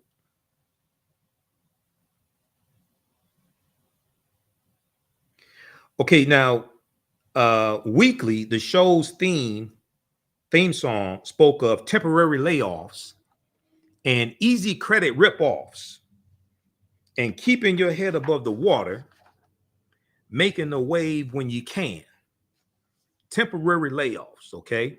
Also, it says hanging in a chow line, C-H-O-W, not hanging in a jiving. It's hanging in a chow line, like a food line, a bread line. Good Times managed to touch on some of the language, the rhythms, and attitudes of ghetto experience, seen at one point in some 18 million homes.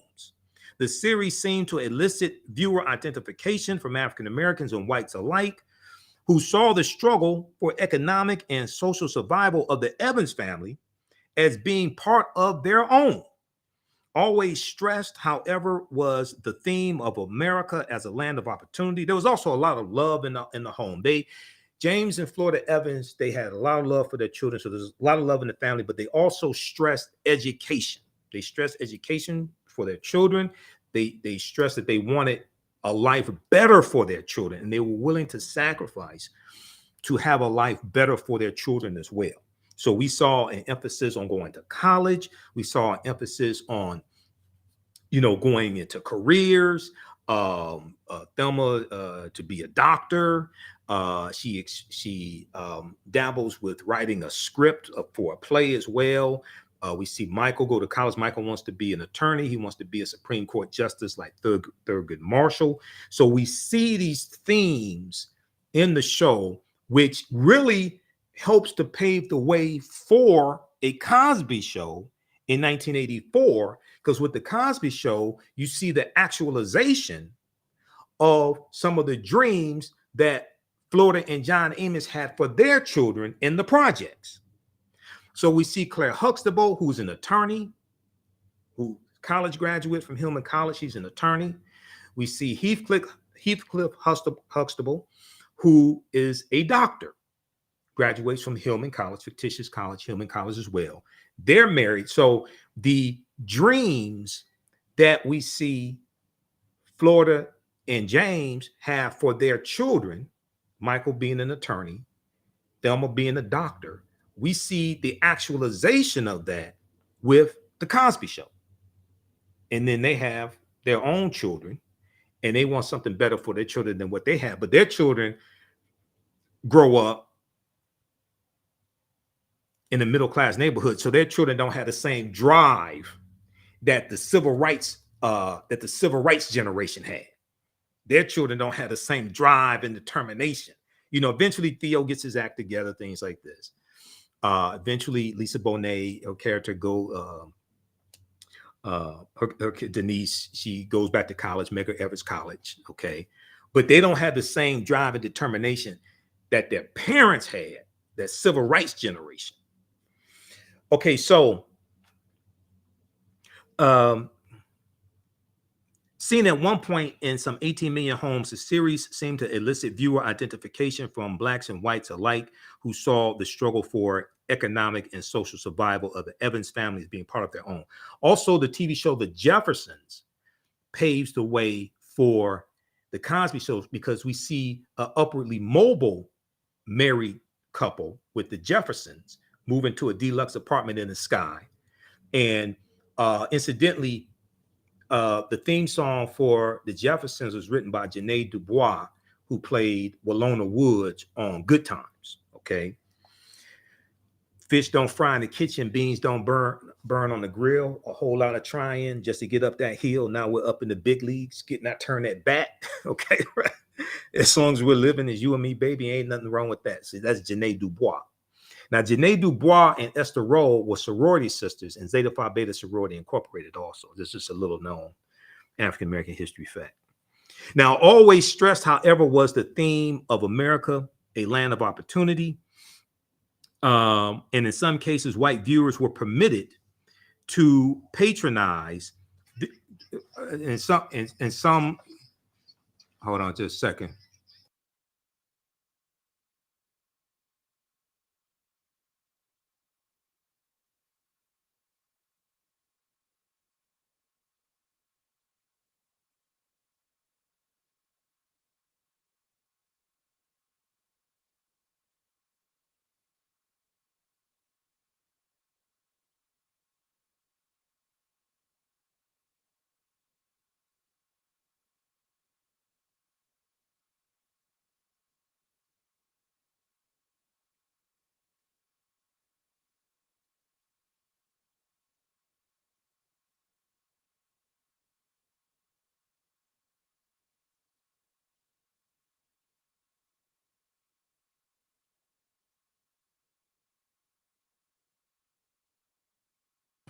Okay.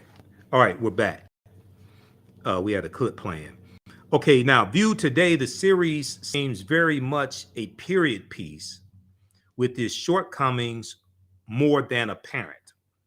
Too much of its political stand, its determination to confront social problems and ills, strikes us as merely rhetorical.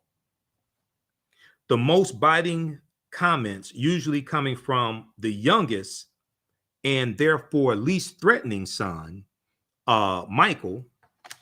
Okay, you all should be able to hear me now. The youngest and least threatening son, Michael, who they called the militant midget when he was younger, but as he grows older and goes to college and becomes more threatening, they stop calling him militant. Notice that he's called the militant midget when he's younger, okay? And he's smarter than JJ. And Michael studies Black history, and he's into Black pride and things like this, okay?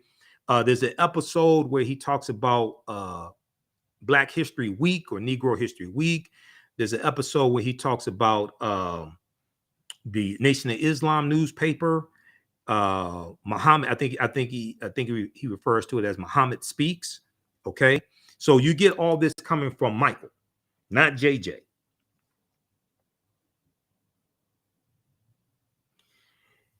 So Michael, who studiously keeps himself abreast of Black history and achievements, and who writes my favorite person school essays on Malcolm X and Jesse Jackson, had the older Evans children been blessed with more serious attitudes or insights, the series might have really attained the socially committed, quote unquote, socially committed goals it wanted us to believe it sought. Instead, poor Thelma was used for the most part as a backdrop for jokes or for showcasing the problems of other family members. Worst was the fact that the oldest Evans child, JJ, seemed barely literate. Repeatedly, the audience was reminded that JJ was an artist and supposedly talented young Black man trying to find a way, but Jimmy JJ Walker failed to communicate any type of artistic intensity or perceptivity, let alone something as fundamental as intelligence. What he became best known for was his trademark expression, dynamite, and his coon antics, Donald Bogle's term, not mine, quote unquote, coon antics, which were throwbacks to Step and Fetch It and Willie Best, but without any of the former's nihilistic poise or the latter's slyly acute sense of timing. Perhaps the most telling comments on JJ were made by Esther Roll to Ebony Magazine. Now, this is Esther Roll, who plays Florida Evans, who knows more about this basically than anybody else. And this is what she had to say about Jimmy JJ Walker. About Jr., James Evans Jr., JJ, okay? I don't think she's attacking Jimmy JJ Walker. She talks about the change in his character and how the TV show started out being and what it ended up being. Esther Roll said, quote, "I resent the imagery that says to Black kids that you can make it by standing on the corner saying dynamite. He's 18 years old, and he doesn't work. They do give him a job at the chicken shack, the chicken delivery place. And then at one point, he's working as an usher at the theater. He's 18 years old, and he doesn't work. He can't read or write. He doesn't think. The show did not start out to be that. The show did not start out to be that. Little by little, they have made JJ more stupid and enlarged the role. So they gave him more airtime. Is this because this becomes a huge hit? Okay, at one point seen in 18 million homes. That's unthinkable today. Most TV shows today are not seen in 18 million homes. And then there was they had the Good Times trading cards, like Topps baseball cards. They had the Good Times trading cards. Also, Jimmy JJ Walker had his own dial, the JJ dial, and it was because I had one when I was a kid. They had a stuffed dial, and they had a JJ Walker dial, had his hat, everything, and they had a cord that you pulled in his back, and it said it had recorded messages of JJ Walker. Okay, and one of them was Dynamite, and I don't remember the other ones that they said, but I remember Dynamite because I had the dial when I was a kid, right? So Esther Roll goes on to say, negative images have been quietly slipped in on us through the character of the oldest child. And she talked about how that's not how the show was originally supposed to be. That's not how the show started out, but this is how it ends up. Okay. And as JJ, he becomes a fan favorite and people wait for him to say Dynamite each episode, he becomes really popular. He gets more screen time. Okay, so read the rest of this here, page 275 and 276 of this book here, Blacks in American Films and Television, an Illustrated Encyclopedia by Donald Bogle. Okay, you got Red Fox right here. You have Eddie Murphy, Beverly Hills Cop, all of that. So fantastic. I don't even, that's out of print. I don't even take that out the house anymore. That thing's out of print. Okay. Be sure to register for the online history classes that I teach on Tuesdays and Wednesdays. And you're going to learn so much in these classes. You'll never look at history the same way. On Tuesdays is ancient Kemet, the Moors, and the on Tuesdays is from the Civil War to the Civil Rights Movement and Black Power, 1865 to 1968. And on Wednesdays, it is understanding the transatlantic slave trade, what they didn't teach you in school. Understanding the transatlantic slave trade, what they didn't teach you in school. We also talked some about the film Black Panther. So some of the slides I showed you when we talked about Black Panther, Wakanda Forever, some of those slides are from the presentation that we do, or some of the slides that we use in the class. We go through and look at thousands of years of history and what leads up to the transatlantic slave trade taking place. And let me see here. We got a brief overview here for the sake of time.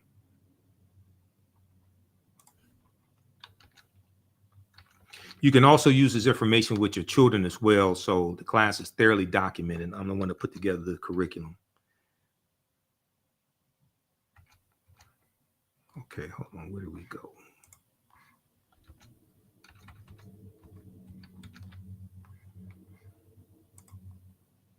Okay, let me bring up the okay, so here's the introduction to our Wednesday class. Ancient Kemet, the Moors, and the Ma'afa, understanding the transatlantic slave trade, what they didn't teach you in school. We do the sessions live, but all the sessions are archived and recorded. You can go back and watch them anytime, okay? So a year from now, 2 years from now, you can go back and watch the entire class.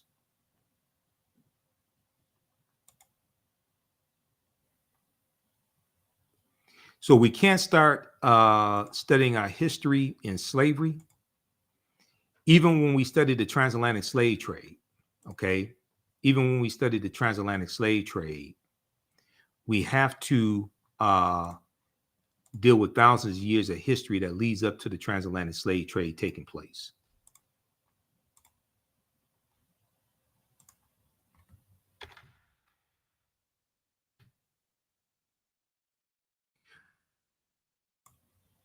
So we can't start studying our history in slavery, even when we study the transatlantic slave trade, which is important to study. It is important to study. We can't start in 1619 or in the 1440s when the Portuguese get involved, 1441 with Anton Gonzalez going into Mauritania. We have to understand the history chronologically and deal with the 800-year occupation of Europe by the Africans known as the Moors, who entered the Iberian Peninsula, today known as Spain and Portugal, in the Iberian Peninsula from North Africa in 711 AD, okay, led by Tariq ibn Ziyad. They go on in 710 AD, led by the General Tarif for the reconnaissance mission. And then they go into invade in 711 AD, led by General Tariq ibn Ziyad. This course not only deals with the transatlantic slave trade, but thousands of years of history that leads up to the transatlantic slave trade taking place. August 20th, 2019 marked the 400th year anniversary of those 20 and odd Africans who came into Point Comfort in Virginia, August 20th, 1619 in Virginia, and what would later be the colony of Virginia, okay? And it's really at Hampton, Virginia, not Jamestown. It's actually at Hampton, Virginia, okay?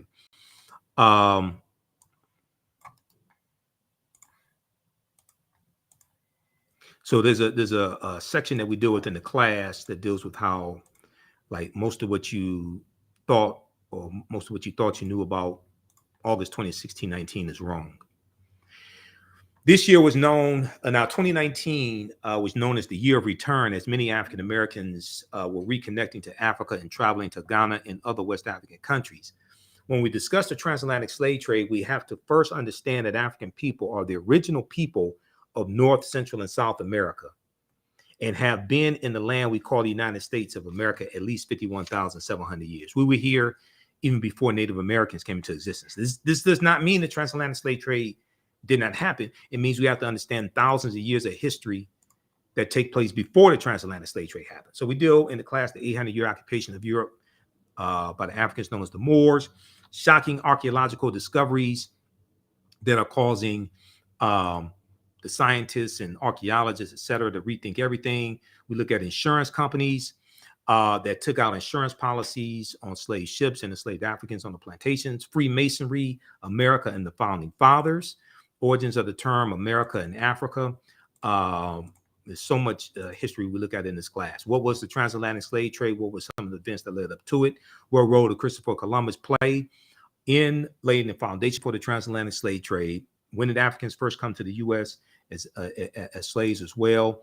We look at Asar, Aset, and Heru, who the Greeks called Osiris, Isis, and Horus, the link to ancient Kemet, Egypt, and early Christianity, Freemasonry in America, the fake Willie Lynch letter of 1712.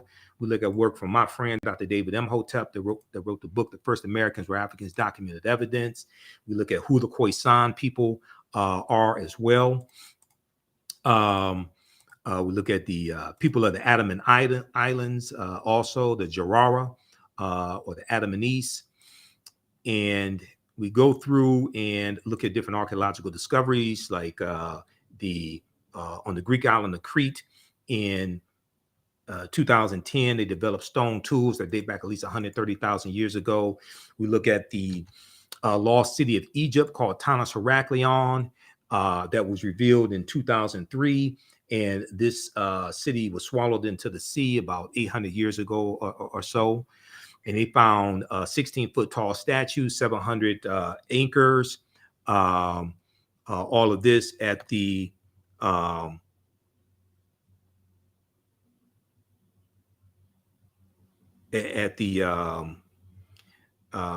bottom of the sea, okay? And it's believed that it was built around 8th century BC, Tanis Heraklion, the lost city of Egypt. We show you some of the things that were found at the bottom of the sea as well. We look at archaeological discoveries like this one here that came out in June 2017 in Morocco, where they found skeletal remains of Homo sapiens that date back between 300,000 and 350,000 years ago, 100,000 years before the oldest human remains that they found that date back 195,000 years ago in Ethiopia. So they keep having to push the timelines back. Okay, they keep having to back that thing up. Juvenile had a song, Back That Thing Up. When these archaeological discoveries come out, they keep having to back that thing up. They keep having to push the timelines back. So the deeper they dig, the blacker the planet gets, the more research they do, the older we get. Okay, we talked about the Olmec heads in Mexico, and also we cite Dr. David Imhotep and the first Americans were Africans, documented evidence that makes the link between the Mandinka of West Africa and ancient Egyptian culture and the Olmec connection. Okay, we look at civilizations before Columbus comes to the land we call the United States of America as well. All right, an African presence in early America before Columbus and slavery, and this was an article that Runoko Rashidi wrote for AtlantaBlackStar.com. We look at the lost city of Egypt, Dazzling Aten, that was just discovered in 2021. Dazzling Aten, the lost city of Egypt. So we go through and look at all this history. We deal with the Druids. And one of the books that we use in the class is Egypt on the Potomac by Tony Browder, as well as Nile Valley Contributions to Civilization. We look at Egypt of the West, which is what the U.S. is known as. There's also a link between Memphis, Tennessee, and Memphis in Egypt. But when we look at the Washington Monument is an ancient African symbol called a tekken, okay? And the layout of Washington, D.C. is a copy of the layout of ancient Egypt. My friend Tony Browder deals with this in his tours of Washington, D.C., called Egypt on the Potomac, as well as he documents this in his book, Egypt on the Potomac also. And that's one of the books that we use in the class. Now, you don't have to buy any of these books in the class. I show on the screen excerpts of the book. We use the books as reference. You don't have to feel obligated to buy any of these books. There are about 1,200 Tekenu all throughout ancient Kemet. We see Tekenu from Kemet have been taken to London, England, Paris, France, and New York City. There's a good article from face-to-faceafrica.com called Cleopatra's Needle, how 3 ancient Egyptian obelisks ended up in New York City, London, and Paris, France. We deal with the mythology of Osar, Aset, and Heru, who the Greeks called Osiris, Isis, and Horus. This is the first Holy Trinity. Okay. And on page 17 of Egypt on the Potomac, Tony Browder says there were approximately 1,200 Tekenu built in Kemet in ancient times, but only about a dozen are found in Egypt today. Many of the Tekenu removed from Egypt are now in Istanbul, Turkey, London, England, Paris, France, Berlin, Germany, New York, Rome, Italy, Vatican City, and elsewhere throughout the world. The Tekenu for plural, are now called obelisks by their new owners, and few know their origin or that they symbolize the resurrection of the African king or Nesubiti, Asar, in the mythology of Asar, Aset, and Heru. He talks about this on page 17 of Egypt on the Potomac. Okay, we deal with the African influence in Star Wars as well, which is based upon the Assyrian drama. When we look at Freemasonry, the word Mason is derived from the Latin words mass and sun. Mason means child of light and expresses the desire to pursue light, which is a metaphor for the sun, which symbolizes knowledge. Okay, the term child of light or sons and daughters of light was first used to identify students who had completed 42 years of study in the temples of ancient Kemet. Many Masonic temples were modeled after the temples of ancient Kemet, places where light or knowledge was imparted in a series of steps or degrees. So Browder talks about this on pages 18 and 32 of Egypt on the Potomac. So the concept of going to, first of all, the liberal arts colleges, that concept comes from the Grand Lodges, the House of Life, the Per Ankhs in ancient Kemet, okay, where the initiates would study for 42 years, and they learn 360 degrees of knowledge. And George G.M. James talks about the 7 liberal arts in Stolen Legacy, the rhetoric and the logic and the arithmetic, things like this. Okay, so the concept of going to a institution of higher learning and getting your credentials in a series of degrees, that comes from ancient Kemet, ancient Egypt. Okay, so this is just a sample of the type of information that we cover in the classes. And it's a visual class. I do a PowerPoint presentation. We have book references, articles, video clips, all of this. All right. So I put together the class, the curriculum, all of this. Did you know 50 of the 56 signers of the Declaration of Independence were Freemasons, and 13 of the 39 signers of the U.S. Constitution were Freemasons? Now, Masonic temples are considered houses of light or temples of learning. The term Mason, child of light, is a direct reference to the highest degree of the Kemetic education system. The 33 degrees of instruction within Freemasonry represent a fraction of the 360 degrees of instruction that comprised the ancient Kemetic system of education. Freemasons have held positions of influence and power throughout the world for over 200 years. Check out page 33 of Egypt on the Potomac by Tony Browder. So then we deal with the Aset. We look at some of the different Neteru, Aset, and Heru, who was the first Karest. Karest means rising of the spirit. From the word Karest comes the word Christ, which means anointed or anointed one. Aset was she of throne, or her name means she of throne, or she is throne. You often see her depicted with a throne on her head, because who sits on the throne in Kemet, that comes through the woman side of the family. And her attributes, she's associated with love and fertility. We know from Aset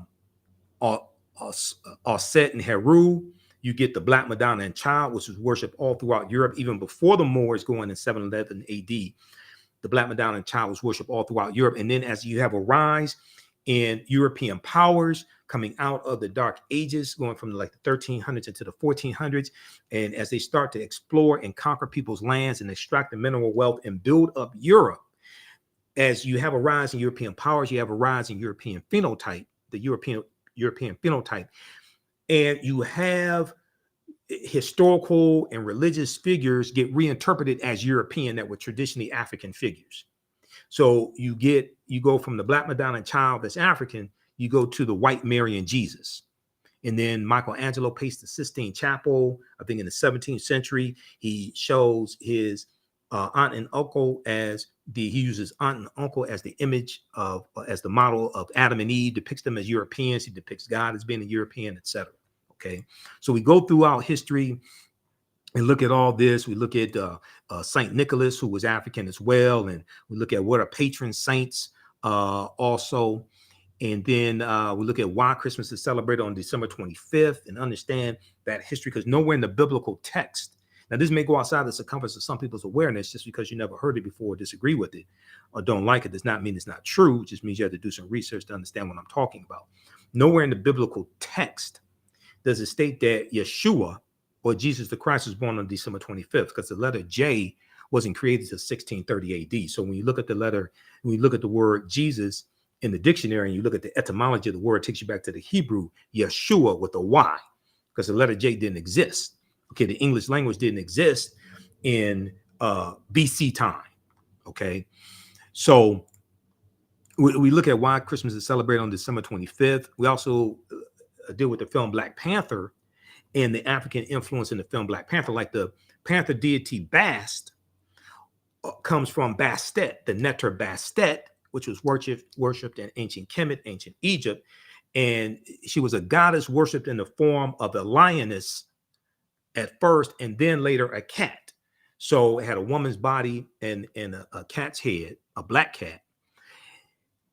Bastet was the Neter, or goddess of warfare in Lower Kemet, worshipped as early as the Second Dynasty, 2890 BCE, before the Common Era. So we go through and look at the film we deal with the film Black Panther and what Wakanda means, because Wakanda is a real word. Wakanda, we see that in the Omaha Ponca and Sioux Indian languages. It means possesses secret powers. We also see it in the Osage language as well. In Wisconsin, there is a Wakanda Water Park in Wisconsin. Okay, so Wakanda is a deep word. It's, even though it's a fictitious country in Central East Africa, somewhere around Rwanda or Uganda, it's a deep word as well. And it's a Kikongo word. It's an African word in the Kikongo language, which is a Bantu language, and it's in reference to family. We deal with Hannibal Barca and the Punic Wars, the Battle of Cannae, 216 BC. Also, we talk about Carthage, the Carthaginians, descendants of the Phoenicians. We deal with a lot of that history. We deal with Publius Cornelius Scipio, who takes the surname Africanus after the Battle of Zama in 202 BC, because his family last name was not Africanus, it was Scipio. And Africa, in reference to the Afri, is not named after Publius Cornelius Scipio Africanus. He takes his surname Africanus after the Battle of Zama in 202 BC, where he defeats Hannibal Barca and conquers Carthage. Okay, so I hear a lot of people say, "Oh, Africa is named after a Roman general." No, it's not. You have to do more. You have to do more research. Please, people, please do more research. Okay, so we talk about different African civilizations, Axum and Carthage and Great Zimbabwe. Things of this nature. We go through and look at that. We deal with the African Moors going into the Iberian Peninsula and going into Al-Andalus, which is the southern portion of Spain where they settle. Al-Andalus, which means, loosely translated, is in reference to walking in the spiritual path or walking in the spiritual light. Okay, so we go through and look at that history and what leads to the Moors losing control also. And January 2nd, 1492, they lose their last stronghold, Granada, in Spain. General Tariq ibn Ziyad, 711 AD. So we go through and look at all that history also. We look at Saint Maurice, the patron saint of Germany. We discuss the national flags of Corsica and Sardinia, why they have African Moors heads on the national flags of Corsica and Sardinia. We look at Ghana, Songhai, and Mali, also the three great West African kingdoms.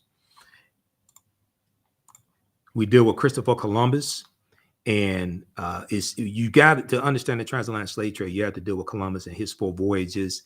Columbus never comes to the land we call the United States of America. The closest he comes here is Cuba, which is 90 miles away. But you got to deal with Columbus. And Columbus conquering Jamaica and Haiti and Puerto Rico and Honduras and Panama, in the island of Hispaniola, the western portion, the western third of the island of Hispaniola is where you have Haiti, and the French are going to take control of the western third of the island of Hispaniola in 1697 from the Spanish, and this is going to lead to, you know, the Haitian Revolution, 1791 to 1803. But then we go through and study the transatlantic slave trade. Okay, and look at this chronologically.